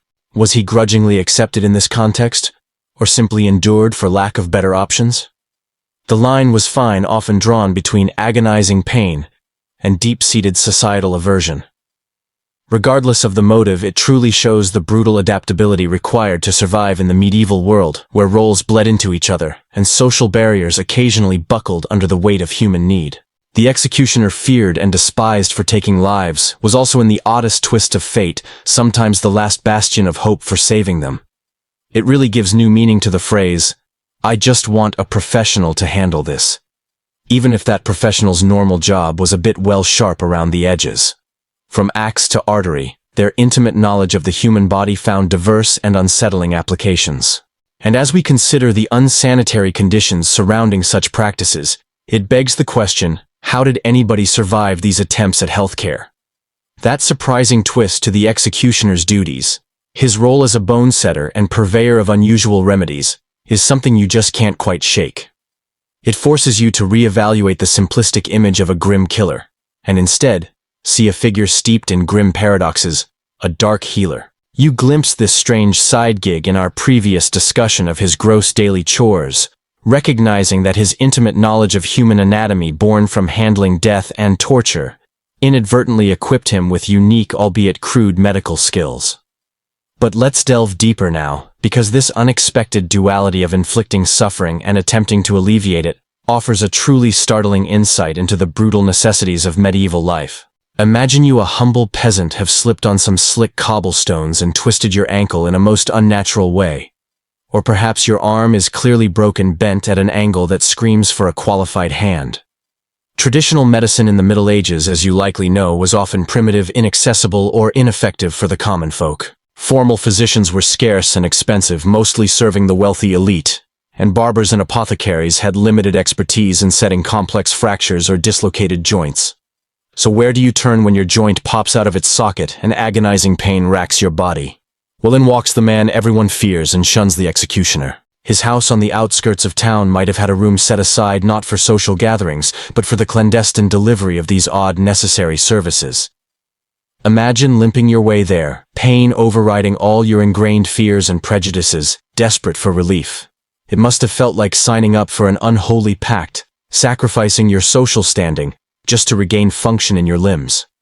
The process of bone setting under an executioner was far from clinical or sterile. You probably wouldn't find gleaming instruments or antiseptic washes. Instead, you'd encounter strong, calloused hands, perhaps stained with old blood from a recent grim duty assessing the damage. Their method was usually quick, decisive, and relied on brute force mixed with intuitive understanding. Think of a sudden, painful manipulation, a sharp yank, a powerful push, a precise twist to pop a bone back into place or set a broken limb straight. There'd be no general anesthesia, maybe just a strong dose of locally brewed alcohol, or a potent herbal concoction to numb the immediate agony, or perhaps simply prayer and clenched teeth. The quick action wasn't just for efficiency, it minimized the amount of agony. They'd then use rough splints often made from wood or padded with cloth, binding the limb tightly to encourage proper healing. It was practical, it was often effective, but it was anything but gentle. It's the equivalent of having your tooth pulled out by a gruff pirate. You know it'll get done, but you're not looking forward to the bedside manner. Beyond bone setting, these grim professionals might be approached for an array of more nebulous ailments. Chronic pain, skin diseases, epilepsy. These conditions often stumped conventional healers, and through superstition were sometimes attributed to malevolent forces or spiritual blocks that only someone with unique power over life and death could remove. A quirky or fringe tidbit is that people often sought out the executioner for a cure by touch, believing that the residual magical or spiritual energy associated with the executioner's tools or persons stemming from their direct involvement with death could paradoxically dispel illness. Sometimes individuals would specifically ask for a particular part of the executioner's robe, or even a splinter from the execution block, to use as a charm against sickness or bad luck. This belief in gallows medicine reflects the desperate hope people invested in anything perceived to possess supernatural power, even if it came from the source of all civic terror. Think of a superstitious patient in the modern era trying a new detox juice derived from actual engine grease. The logic isn't there, but the desperate hope certainly is. Mainstream historical fact: this practice of the executioner as a healer wasn't limited to specific remote villages. It was widely documented in legal codes and municipal records across various German and Central European regions from the late Middle Ages into the early modern period. These records sometimes contained rules and fees for such medical services, cementing their official if unspoken status within the wider framework of urban services, however unsettling. The fees, while perhaps lower than a professional physician, would still contribute to their paradoxical income streams. It just shows that the economy always finds a way, even for services involving questionable biosignatures. These odd healing sessions must have been charged with palpable tension, not only for the patient's physical agony, but also for the heavy weight of social and spiritual transgression. To visit the executioner's home for treatment meant crossing a profound social boundary, temporarily overcoming the very revulsion you normally held for this man. But necessity, especially painful physical necessity, had a way of flattening societal norms. It underlines how vital these despised individuals were to the practical functioning and survival of medieval society, filling voids left by a nascent, often insufficient medical profession. Historians still argue whether these healing duties made the executioner marginally less feared, perhaps seen as a grudging necessity for specific situations, or if it merely compounded their uncanny and ominous reputation, imbuing them with even more frightening, unnatural power over the body and soul. Was it a pathway to integration, or merely a reinforcing of their dark liminal status? It is certainly true that they rarely achieved true respectability, but they filled a void. In a world brimming with disease and trauma, without many safe alternatives, people found themselves making a devil's bargain, trading societal norms for a chance at healing. So next time you have a sore shoulder or a broken wrist, take a moment to be truly grateful for modern orthopedic sterilization, and thankfully doctors who haven't also removed someone's arm yesterday. Because in the medieval world that would be your primary care solution, and you'd be thinking a lot about the cleanliness of the instruments. The grimness, the constant presence of unhygienic conditions deeply influenced not just the executioner's medical practices, but their very existence and daily grind. You're about to feel grateful for soap as you ponder the sheer discomfort of the executioner's unconventional medical practice. His rough hands on broken bones, the utter lack of sterile conditions, and the lingering spiritual unease, your awareness turns to a far more pervasive, all-encompassing reality of medieval life. The unrelenting grime, pervasive germs, and truly abysmal standards of hygiene that profoundly affected everyone, including the executioner, making his gallows life even more challenging. And frankly, unbelievably dirty. Your 21st century sensibilities are about to be put to the ultimate test. Forget sparkling hand sanitizer. This is a world where washing with soap and water was more a rare luxury than a daily habit. Imagine the common medieval street. It's a symphony of unsanitary horrors. Open sewers if you were lucky enough to have them at all. Overflowing latrines, human and animal waste, scattered freely rotting food scraps, the lingering scent of unwashed bodies, and the general effluvia of urban life permeated everything. Think of all that, combining into a potent, unavoidable smell cocktail. Even stepping out of your own home would involve navigating puddles of indeterminate liquid, stray animal droppings, and thick layers of mud. It's a permanent assault on your nasal passages and a constant threat to your health. A trip to the market wasn't just about bartering for goods. It was a sensory ordeal and a microbial battlefield. And in the executioner's profession, this daily grime was amplified exponentially. The executioner, as we've discussed, was regularly dealing with bodily fluids, dead animals, human waste, and unburied corpses. He wasn't performing delicate surgery in a sanitized operating theater. His work was wet, bloody, and intensely hands-on. He would wade through slaughterhouse waste for his knackered duties, clear human effluvium from cesspits, and stand amidst the fresh carnage of the scaffold. You're unlikely to see him vigorously scrubbing his hands after decapitating someone, or before performing a bone setting for a desperate client. His clothes would perpetually carry the grim souvenirs of his labor, bloodstains, animal gore, the persistent stench of decay and excrement. This wasn't something easily washed out in the primitive laundries of the era, further cementing his unclean image to the wary populace. Imagine your colleague coming back from their break, smelling faintly of last week's expired meat in desperation. That's probably his baseline scent. The lack of consistent and effective hygiene measures, even basic ones, contributed significantly to the spread of diseases. We talk about medieval plagues and widespread infections, but it was these everyday conditions, the contaminated water sources, the omnipresent vermin thriving on refuse, the poor personal hygiene, the proximity of animals to living spaces that created a perpetually fertile ground for illnesses that would floor you in an instant. For the executioner, who was literally up to his elbows in biohazards on a daily basis, the risk of contracting infections, parasites, or zoonotic diseases was incredibly high. His office was a hotbed of microbial nasties. Even his bone-setting practices, though helpful to desperate patients, ran an enormous risk of introducing infections, turning a broken leg into a festering wound that could lead to gangrene or septicemia, often with fatal results. Here's your splint. Oh, and don't forget the added bonus of deadly infection. Cheers. It certainly wasn't in their prospectus. Mainstream historical fact: personal hygiene in the Middle Ages was markedly different from modern standards. Bathing was infrequent for many common people due to lack of facilities, expense of heating water, and cultural beliefs. Clothes were worn for extended periods without washing, and soap, if available, was a harsh, simple substance not comparable to modern cleaning agents. For the executioner, this often meant constant chafing skin conditions and chronic smells that regular washing simply couldn't combat, adding a physical dimension to his social exclusion. His skin would likely be coarse, dry, and riddled with minor lesions or cuts, all portals for infection in a germ-rich environment. A quirky or fringe tidbit connected to the executioner's interaction with medieval hygiene is the specific medieval belief in miasma theory. The idea that disease was spread by bad air or noxious odors, rather than microscopic organisms. While we now know this to be scientifically incorrect, the executioner's role dealing with so much foul-smelling death and decay made him a literal embodiment of miasma in the eyes of the populace. His very presence was believed to bring disease-carrying bad air.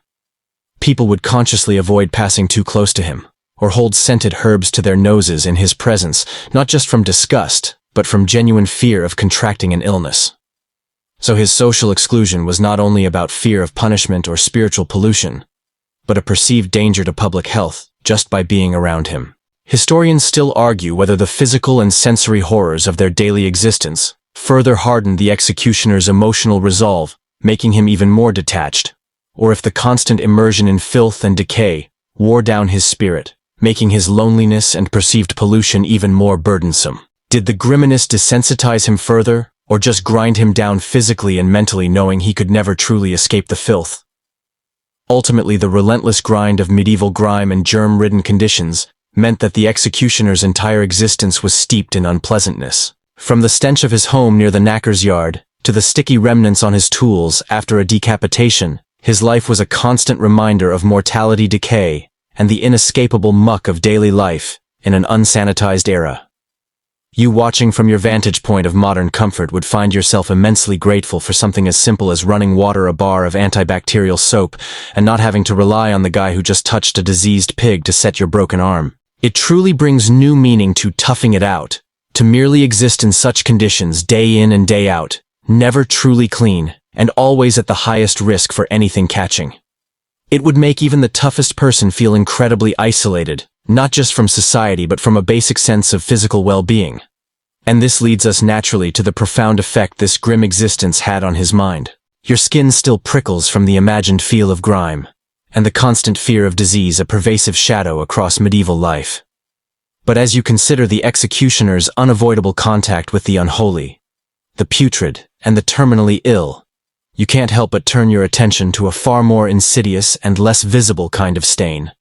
The psychological burden, the immense mental shadows, and the worn-out souls that truly bore the brunt of this dreadful profession. It wasn't just their clothes that carried the stench of death. Their very being was permeated by it. Imagine for a moment not the public spectacle, but the quiet moments after the scaffold clears.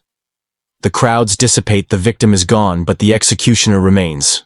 He must carry not just the heavy axe but the unbearable weight of every life he has ended. Day in and day out he dealt in finality. He saw not just bodies but last gasps, faces twisted in terror, moments of profound despair or defiant courage. This continuous exposure to death trauma and suffering, coupled with the profound social isolation, carved deep furrows into the soul. There were no medieval therapists with chaise lounges for rent, no group counseling sessions for executioners to unpack their occupational stress. His emotional support system was at best incredibly limited, usually consisting only of other marginalized family members, so he dealt with it internally, often alone, or he simply ceased to deal with it at all. One immediate psychological consequence would be emotional numbing or dissociation. To function in such a role, an executioner would likely develop a protective layer of detachment. The human mind is remarkably adaptable, capable of desensitizing itself to repeated horrors, and for the executioner, this desensitization was essential for performance. He couldn't afford to be consumed by pity or horror with every condemned man. But this numbness comes at a cost. Over time, it can erode empathy, dull the ability to feel joy, or connect with others on a normal emotional level. He might become a walking, talking emotional flatline, perhaps not just for the victims, but for life in general. You see the ordinary world with its laughter and daily concerns, but you exist beyond it, like a ghost walking through a vibrant marketplace, unable to participate. This was a mental prison as isolating as any stone dungeon. Then there was the sheer loneliness. As we discussed, they were pariahs, shunned and feared. Every interaction was laced with wariness or outright disgust. This perpetual rejection, the knowledge that you are viewed as unclean and undesirable, fosters deep feelings of loneliness, suspicion, and possibly paranoia. How could he trust anyone when everyone either feared him or saw him as a spiritual blight? He was trapped in a social bubble of dread, a job that quite literally separated him from common humanity. It's hard enough to get by without your boss checking in every 5 minutes, let alone living in a community that fundamentally wishes you didn't exist, except for when you're needed. A mainstream historical fact demonstrating this burden in many records. Executioners were often known for heavy drinking, or their family records alluded to a short temper or violent outbursts. While we cannot retroactively diagnose conditions, it strongly suggests that many turned to alcohol or other available substances as a crude coping mechanism to numb the ever-present psychological distress and fear, drowning out the lingering echoes of screams or the faces of the condemned. This isn't just about unwinding after a tough day. It's about trying to escape the mental anguish of the last few hours, days, weeks, and years, effectively self-medicating with whatever strong spirits were available. No medieval employee assistance program for him. The weight of personal guilt, even if legally sanctioned, must also have been immense for many. Even if the law demanded it, ending a life is a profound act. Perhaps they grappled with religious fears, worrying about the state of their own soul, when so consistently dealing with damnation and blood. Did they ever have nightmares about the faces of their victims, or see shadows where none existed? Imagine lying awake in your isolated home, the scent of fear still clinging to your hands and replaying every swing of the axe, every final tremor of a hanging body. It's enough to send shivers down your spine, and you only had to read about it. A particularly quirky or fringe tidbit related to the executioner's mental state is the persistent folklore that they were sometimes tormented by the spirits of their victims, or that certain rituals were performed not for the dead, but for the living executioner to purify his soul and prevent his mind from breaking under the constant spiritual pollution. Some stories spoke of executioners meticulously burying specific tokens with each executed criminal to appease their spirits, or even talking to their tools, seeing them as companions in their isolated bloody existence. One popular belief was that an executioner's dreams were full of their victims, an unshakable parade of ghosts reflecting the unacknowledged trauma of their daily life. It implies that people, despite their societal condemnation, at some level recognize the heavy spiritual and mental toll taken by such a profession. Perhaps a bit like the quiet sympathy for a war veteran suffering from what we now call PTSD, though far less understood then. Historians still argue whether the extreme social ostracism of the executioner created a sense of external identity so powerful that it alleviated individual moral culpability. I am just doing my job. I am merely an instrument of the law, not a person choosing to kill. Or whether this very dehumanization of self and others further intensified their psychological burden, forcing them into a nihilistic detachment where all life, including their own, had diminished value. Did focusing on their professional duty provide an emotional shield, or did it just paper over a deeply wounded psyche? It is difficult to say for certain. What we can surmise, however, is that such an individual could hardly escape untouched. His stoic, quiet demeanor in the town square was likely a highly refined mask, hiding the private suffering and profound emptiness within. It was a role that quite literally would strip you down to your most basic instincts of survival, requiring you to perform horrific acts that would undoubtedly leave permanent scars, not just on the victim, but on the soul of the person who wielded the instrument. And sometimes things could go terribly publicly wrong, escalating the pressure and revealing those raw psychological wounds for all to see. You've contemplated the insidious nature of the executioner's psychological scars, etched by daily horrors and pervasive loneliness, knowing he couldn't truly escape the grim mental landscape of his work. But imagine now, not just the routine killings, but those instances that would challenge even the most hardened soul, the tricky victims. The situations that tested the limits of an executioner's emotional detachment and professional stoicism. What if the condemned was not just another nameless face, but a child, a powerful noble, a former friend, or even a perceived innocent? These moments brought an entirely different, agonizing dimension to their already grim profession. Consider the child. In the brutal world of the Middle Ages, age was often no barrier to severe punishment. Though capital punishment for very young children was rare, it did occur for particularly heinous crimes. Imagine the utter psychological strain of facing a condemned child on the scaffold. There's no mature defiance, no complex legal arguments, just pure, uncomprehending terror, or perhaps a fragile innocence that cuts through any acquired professional numbness. The executioner, if he still retained a shred of empathy, must have battled an intense internal conflict. It's one thing to execute a hardened criminal. It's another entirely to bring death to someone who might barely understand the concept, let alone their impending fate. You'd imagine his hands would be heavier, his resolve harder to maintain. Even if society demanded it, that grim duty surely etched a uniquely painful memory into his already overburdened soul. No matter how many adults he dispatched, that particular job must have clung to him like a burr under the saddle, even as he was just doing his duty. Then there were the high-ranking individuals, the nobles, the prominent clergy, or even a fallen mayor. While politically necessary, executing such figures presented its own set of unique challenges. These individuals were not typically dragged through the streets in rags, nor were they subject to the same public indignities. They often carried themselves with defiance, sometimes even a strange dignity. Their executions might be performed with a sword, rather than an axe or a noose, a more honorable form of death, reserved for those of high status. This is a mainstream historical fact. Executions by sword, which often required a high level of skill to ensure a swift, clean strike due to the greater precision needed compared to the axe, were frequently reserved for nobility as a less demeaning method. It signified their perceived social importance, even in death.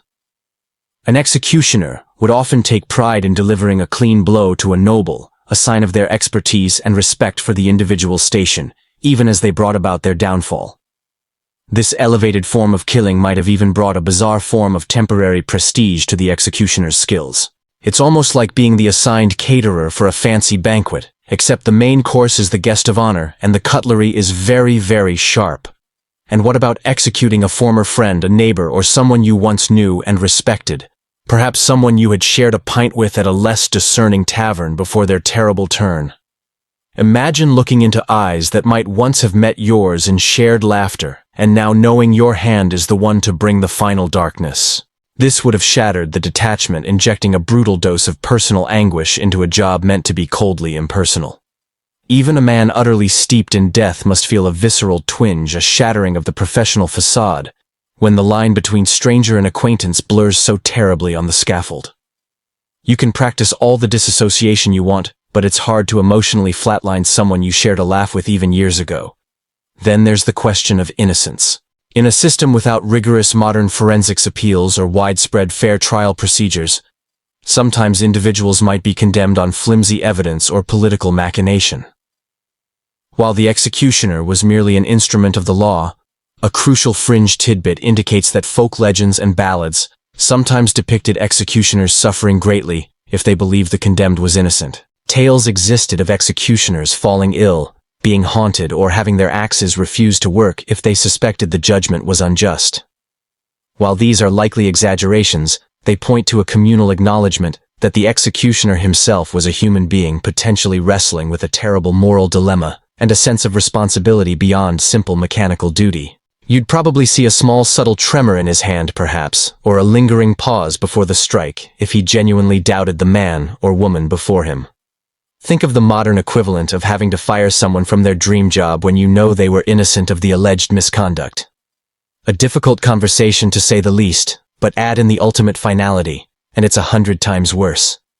This creates a peculiar internal landscape for the executioner.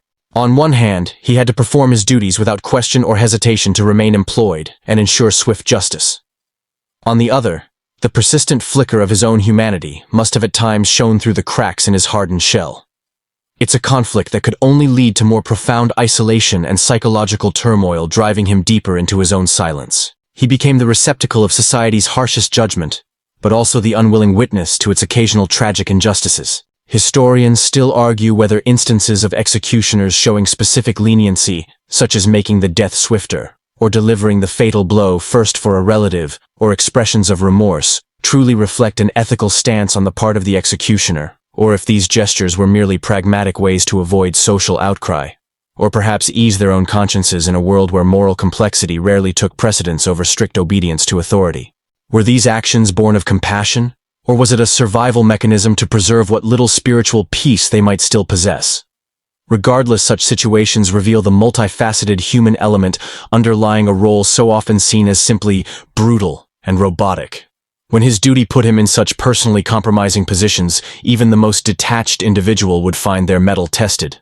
And that pressure of a very different kind brings us to the precarious tightrope they walked, particularly when things went wrong during a public display of justice. It's one thing to execute someone, but another entirely to have a really bad day on the job when hundreds are watching and waiting to voice their outrage. You've witnessed the emotional and spiritual gauntlet an executioner faced, particularly when confronted with victims who defied his practiced detachment. Now let's explore another unique peril of his profession, one that combined the technical challenges of his gruesome trade with the volatile expectations of a medieval mob, the horror of a botched job. Imagine for a moment the tension on the scaffold, the blade gleaming, the crowd hushed.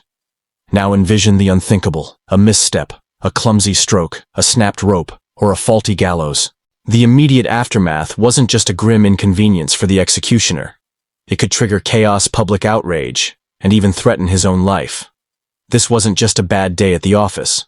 This was a disastrous public failure, with potentially fatal consequences for everyone involved. For all their grim proficiency, executioners were still human, working with imperfect tools and dealing with unpredictable variables, a struggling victim, an unexpected gust of wind, or perhaps even just an off day, like when you forget your keys and spill your coffee all over yourself, but on a much grander and far more violent scale. A cleanly severed head in a single blow was the mark of a master. Anything less was a professional humiliation and a moral outrage to the onlookers. Think of the disappointment, the gasps turning quickly to anger and accusations. Inefficient, they might shout. Incompetent. A far worse fate than a poor Yelp review for a caterer, trust me. When a hanging went wrong, for example, the noose might fail to break the neck, leading to a slow, agonizing strangulation. Or, if the condemned wasn't dropped far enough, or the rope stretched too much, the victim might convulse on the rope for many minutes, even hours, writhing and gasping. This drawn-out suffering was considered abhorrent, not just because it prolonged agony, but because it disrupted the expectation of swift justice and the perceived mercy of a quick death. A botched beheading where multiple strikes were needed to sever the head was perhaps even more horrifying. The first blow might only wound, causing torrents of blood, guttural screams, and a truly nightmarish spectacle for the already on-edge crowd. You can almost hear the collective groans and shouts from the mob, their anticipation turning to fury and disgust. The crowd's reaction to a botched execution could be instantaneous and furious. This is a mainstream historical fact. Historical accounts are rife with examples where a bungled execution led to riots. The executioner might be physically attacked, pelted with stones or rotten vegetables, and sometimes even faced calls for his own execution. In their eyes, he hadn't just failed at his job. He had compounded the suffering of the condemned and disrespected the very idea of justice itself. The collective anger could erupt, with people feeling cheated of the expected brutal finale, or horrified by the amplified agony. This rage was often rooted in superstition, as well. A prolonged or botched death might be seen as a sign of divine displeasure, or a spiritual offense that could taint the entire community. It meant less of an elegant public speech for the town's law and order message, and more of a wild public free-for-all. Imagine if your local sporting team messed up a crucial play and the entire stadium stormed the pitch. Multiply that emotion by 10 and make it far more dangerous. The pressure on the executioner to perform flawlessly was immense, even more so because his personal safety hinged on his efficiency. A truly incompetent executioner might be sacked, or in extreme cases subjected to mob justice himself. This created an incredibly stressful work environment, where a bad day on the job meant not just losing your reputation, but possibly your life. And remember his social isolation. If he screwed up, he couldn't count on anyone to help him out. No fellow employee would swoop in for a rescue. Only more furious townspeople and perhaps his equally shunned, terrified apprentices trying to keep their own distance. A quirky or fringe tidbit is that in some parts of medieval Europe, particularly when an execution went badly wrong, there was a folk belief that the victim could be shown mercy, and sometimes even be freed if they survived the initial attempt. This often happened if the rope broke, or the axe failed and the victim still lived. It was seen as an act of divine intervention, a sign that God himself deemed the person worthy of a reprieve. While such cases were extremely rare, they fueled dramatic stories and highlighted the intense superstition that governed medieval understanding of justice and fate. Imagine the sheer awkwardness for the executioner if the guy he just tried to hang picked himself up, brushed himself off, and calmly walked away from the scaffold, with the cheering of the crowd endorsing his miracle. That'd be an incredibly hard performance review to pass, especially when it goes up against acts of God in your KPI. Historians still argue whether these outbursts of crowd outrage represented a genuine surge of empathy for the condemned, an insistence on merciful efficiency, or merely reflected a deep-seated popular discontent with authority and a desire for entertainment that was suddenly cut short. Did people genuinely feel pity, or were they just angry that their morbid show was interrupted and turned unpleasant? It's a complex interplay of emotions that speaks to the shifting morality of the medieval public. Whatever the reason, the executioner had to quickly rectify the situation, often under enormous pressure to placate the rioting public and ensure justice, however clumsily, was delivered. This usually meant trying again with renewed determination, even if the second or third attempt was as gruesome as the first failure. The job required immense courage, not just to deal with death, but to stand firm in the face of angry, bloodthirsty onlookers. This immense pressure of public failure further compounded the psychological toll on the executioner, adding the fear of public retribution to his existing burdens of isolation and moral conflict. He was indispensable for public order, but vulnerable to its sudden wrath if his service was subpar. His entire existence was a tightrope walk over an abyss of societal revulsion and mob violence. It shows that even the man wielding the ultimate power of life and death was subject to the precarious whims of both law and public opinion, existing always on the very edge of danger. And if he did survive all this, what was his reward for years of this dark, dangerous work? How did his career, if you could even call it that, eventually come to its inevitable end? You've witnessed the extreme perils of the executioner's work, from the agonizing internal struggles with tricky victims, to the very real and dangerous external pressures of a botched execution and a furious mob. So, if an executioner somehow managed to survive years of psychological torment, social ostracization, the constant threat of disease, and the terrifying prospect of mob violence, what then? Did he simply fade away into anonymity? Did he enjoy a long, peaceful retirement on some sun-drenched beach, unlikely given the medieval preference for more rugged leisure activities? The end of the line for a medieval executioner was rarely simple or overtly joyful. It typically involved passing on his infamous mantle, a transition into a continued state of semi-retirement, or perhaps just succumbing to the harsh realities of his grim lifestyle. Retirement for an executioner wasn't usually a comfortable journey to a quaint cottage and peaceful gardening. Instead, it was more of a semi-withdrawal necessitated by age illness, or perhaps the psychological toll finally becoming too much to bear. When an executioner became too old or infirm to perform his duties efficiently, or when the mental burden left him perpetually unstable, the town council or ruling lord would look for a replacement. They needed a vigorous, steady hand for such an important task.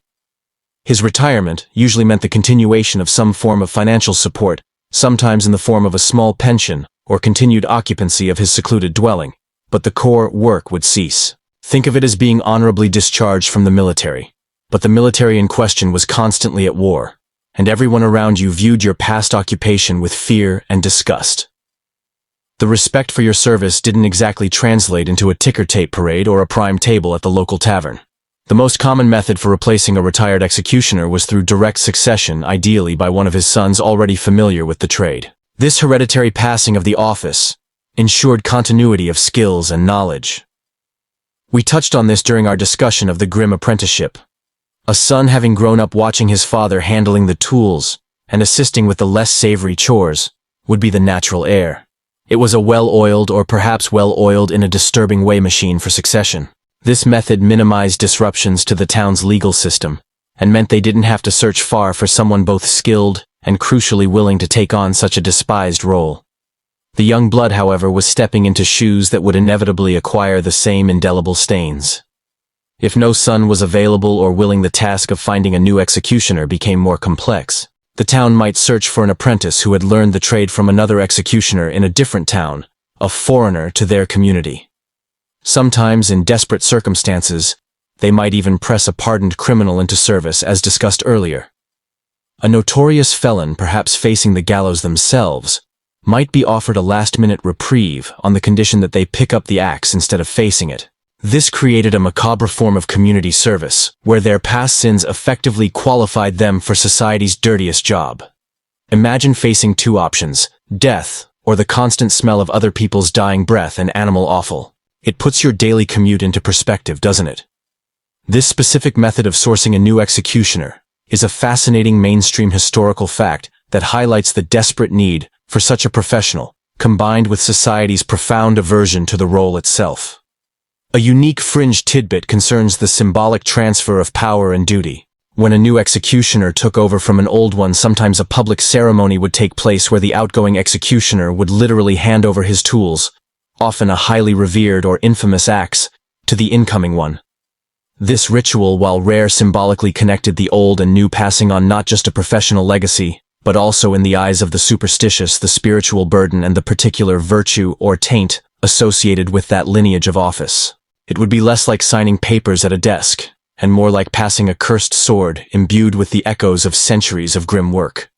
No manual handover could truly prepare the new person for the psychological weight they were about to assume. The very concept of a professional guild for executioners, however informal, underscores how new hands were chosen and inducted. Despite their individual isolation from mainstream society, executioners often maintained connections with other executioners across regions. They might correspond, exchange knowledge about techniques, share information on supplies, or even arrange marriages between their children, forming a peculiar network bound by shared stigma and purpose. This network acted as a recruitment ground for new practitioners, a support system of sorts. and a means for an retiring executioner to recommend or endorse a successor if he had no kin of his own. Historians still argue whether this informal executioner guild offered psychological solace to its members by providing a community of understanding, or if it merely further entrenched their collective isolation, making them a separate grim caste from which there was no real escape. Was it true camaraderie or just a mutual commiseration society where everyone shared the same very unusual complaint? Regardless of how they left or were replaced, the exit from active executioner duty never truly cleansed them of their past. The former executioner, even retired, still carried the indelible mark of his former profession. He might live a quieter life, but he would forever be the former hangman or the old sharp judge. Society rarely forgot. His seclusion might lessen a little, but the fundamental stigma would remain. And when you think about it, in a world where gossip traveled fast and history clung to every name who would ever truly forget his story, and that of his replacements became entwined with the long, violent history of medieval justice, the end of the line was not a break from the past, but rather a different chapter within the very same book, ensuring the continuous narrative of power punishment and the utterly distinct figure who delivered both, sometimes with very different cultural flavors depending on the lands. You've witnessed the entire grueling arc of a medieval executioner's career, from his grim apprenticeship and daily chores to the precarious path of retirement. But what you've observed has largely been filtered through a general Western European lens. Now let's widen our perspective slightly and journey across the diverse medieval landscape to discover how the executioner's role, their specific methods, and their place in society differed significantly across the fragmented legal and cultural environments of medieval Europe. Justice was delivered, yes, but often with dramatically varied regional flavors. While the general concept of a public executioner was common throughout Europe, the specifics were far from uniform. Think of medieval Europe less as a single country, and more as a patchwork quilt of countless small kingdoms, duchies, city-states, and independent lordships, each with its own customs, laws, and interpretations of justice. This meant that the experience of an executioner in, say, a bustling Italian city-state like Florence would be starkly different from his counterpart in a feudal German principality or a rigid English shire. The core grim duty remained, but the context shifted dramatically, influencing everything from his societal status to the instruments he used. Consider England. The scaffold and the gallows were common symbols of English justice, and hanging was the primary method of execution, especially for common criminals. Executions like drawing and quartering, though less frequent, were reserved for heinous treason, and were public elaborate spectacles aimed at the complete obliteration of the condemned. The English executioner, often referred to as the hangman, usually operated under royal decree or as a city official. A mainstream historical fact is that the most infamous English executioners, such as Jack Ketch from the 17th century, whose name became synonymous with the office, highlight how some gained notoriety beyond their immediate locality.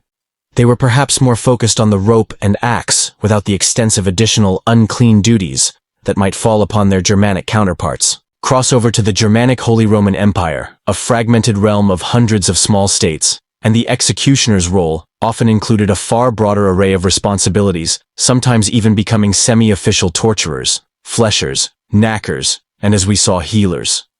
Decapitation by sword or axe was also common, but forms of capital punishment could include breaking on the wheel, burning at the stake, especially for heresy or witchcraft, or drowning, depending on local ordinances. Here the Scharfrichter was arguably more intertwined with the community's hygiene and social purification aspects.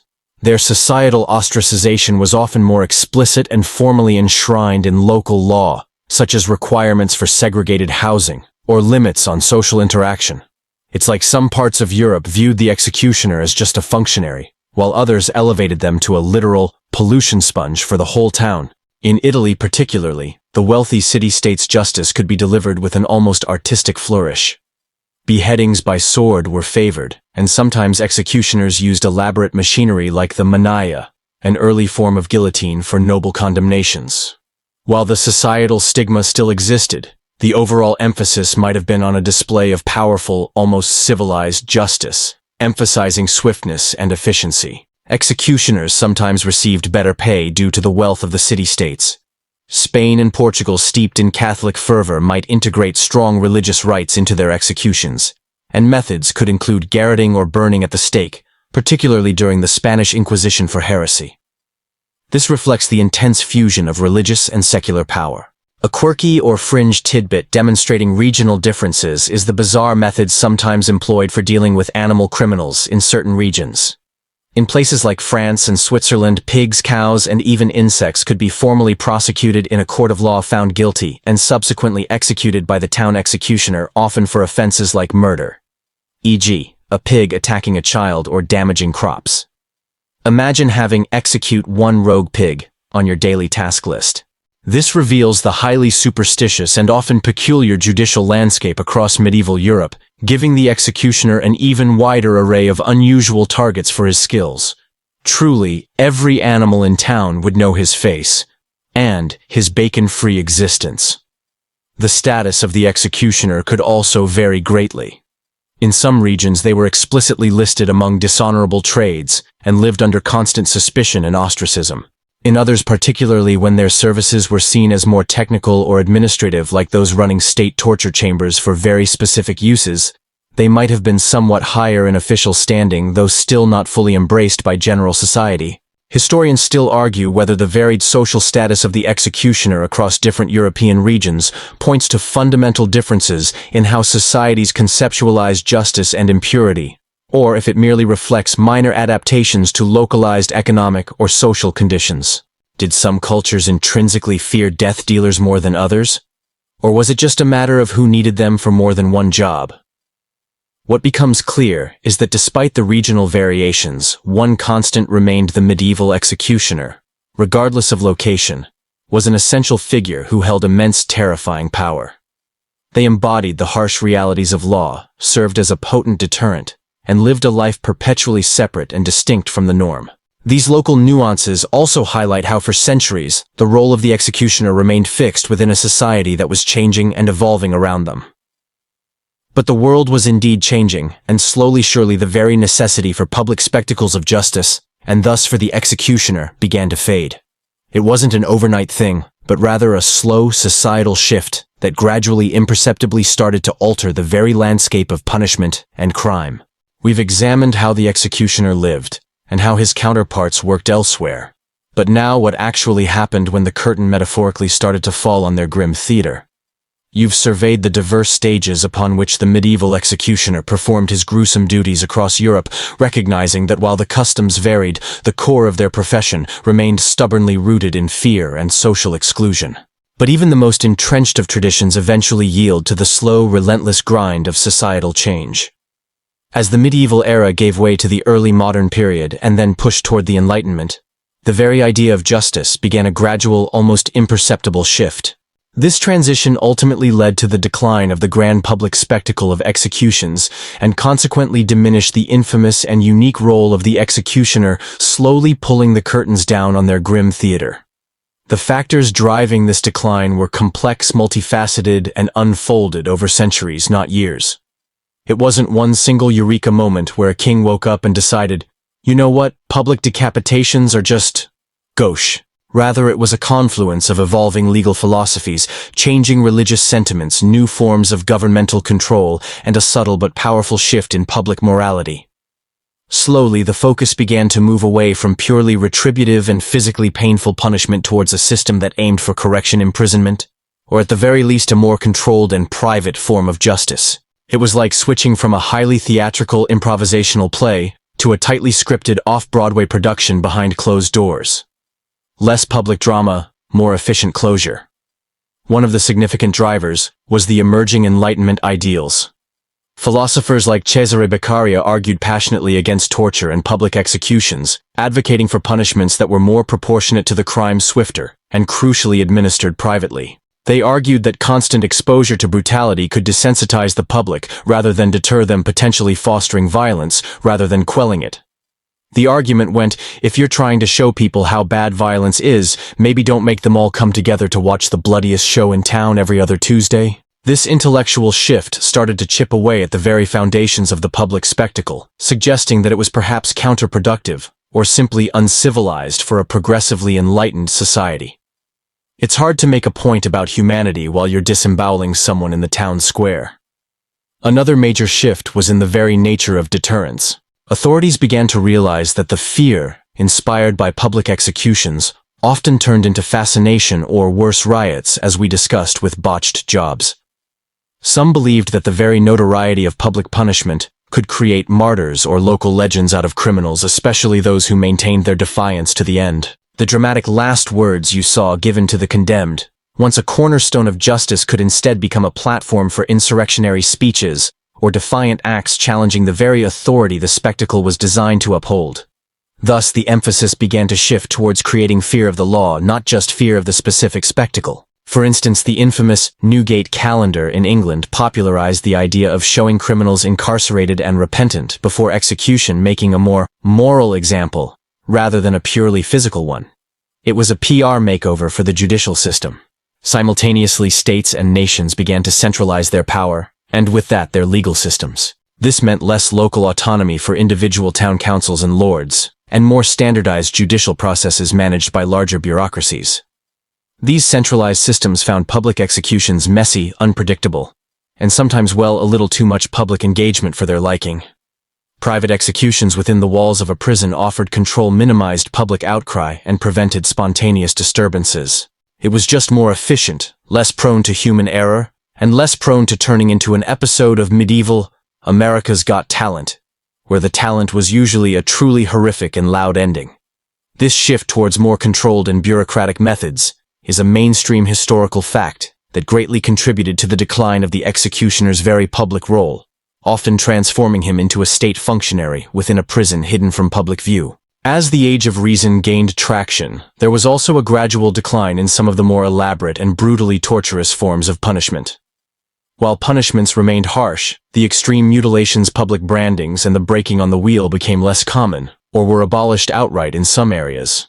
This directly affected the executioner, whose role expanded far beyond mere executions in many regions. With fewer calls for intricate tortures or prolonged public suffering, many of their peculiar skills, and consequently their regular work, outside of just death sentences, started to diminish. Imagine being highly skilled at operating an antique butter churn, then suddenly everyone just started buying butter from the store. What do you do with all those churning muscles?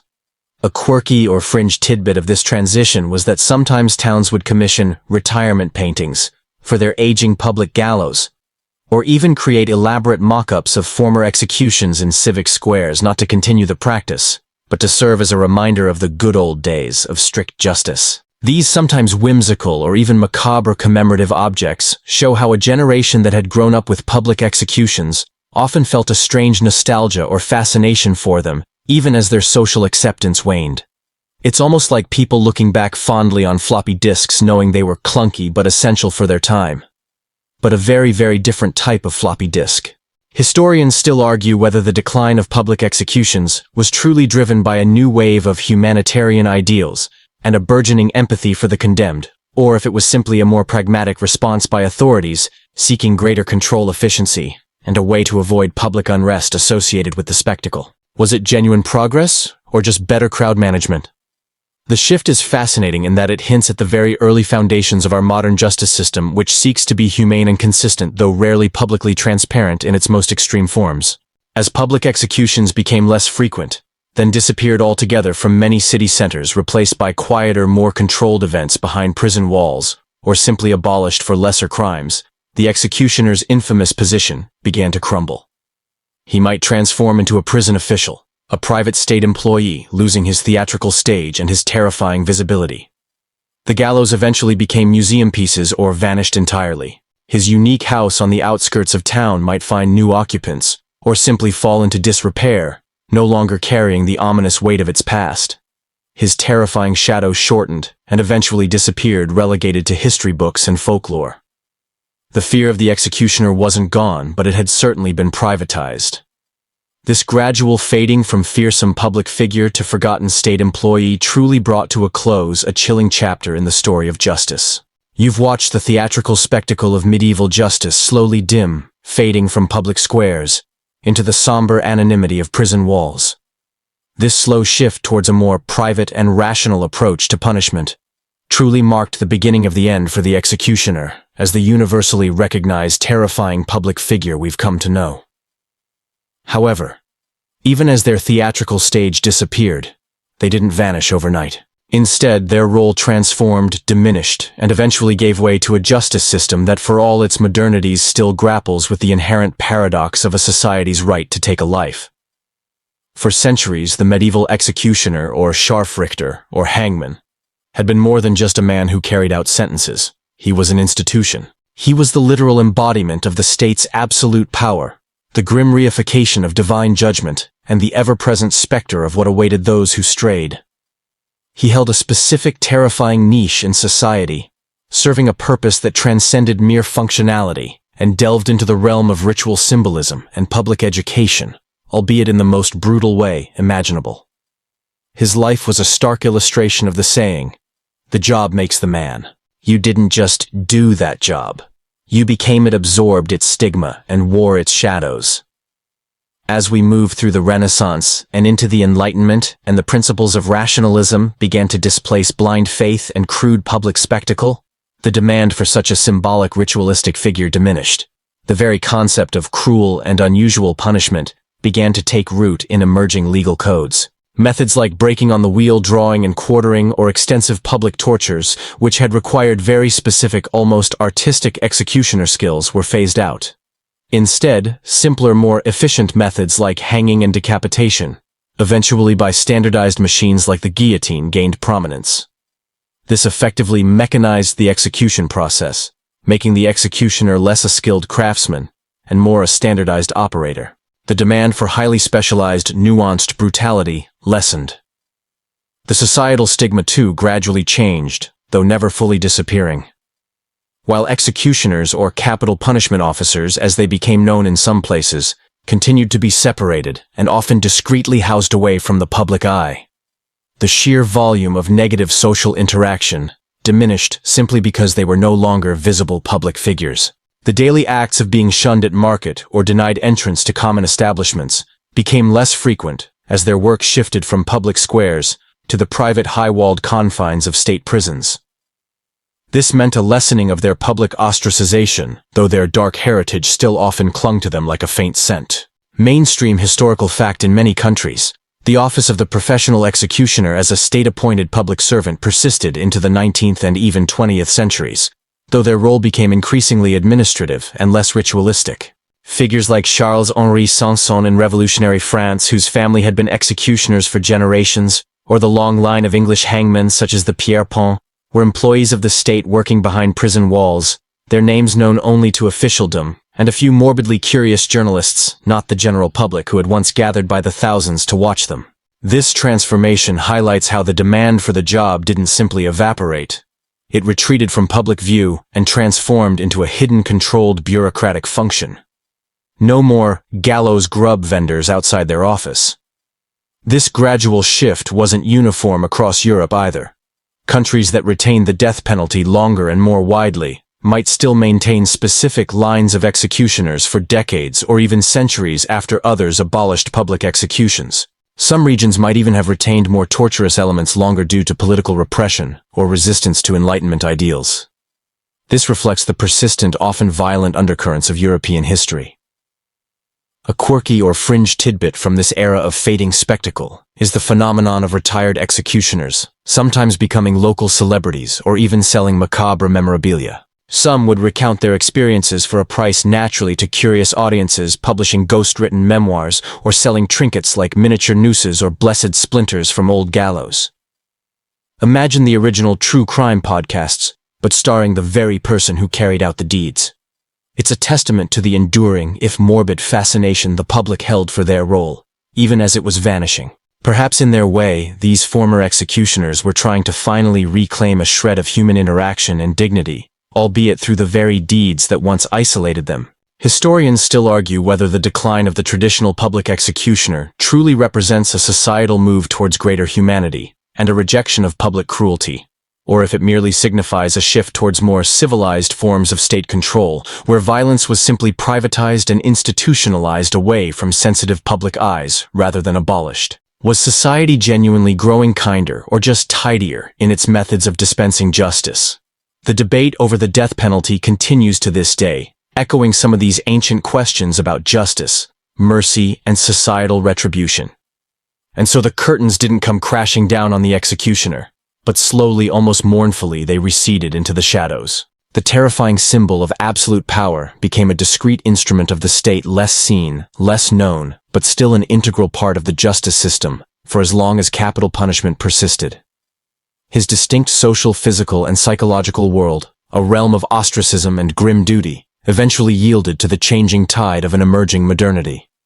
He became an echo, a historical footnote, less mythologized, more bureaucratized. You're left with the image of an office that, though diminished, lingered forever, stained by its origins. His last resting place, whether in a quiet family plot or an anonymous grave, still contained the legacy of his unusual and unenviable life. The history of the executioner is at its heart the history of us, of what we value, what we fear, and what we choose to make others do in the name of justice.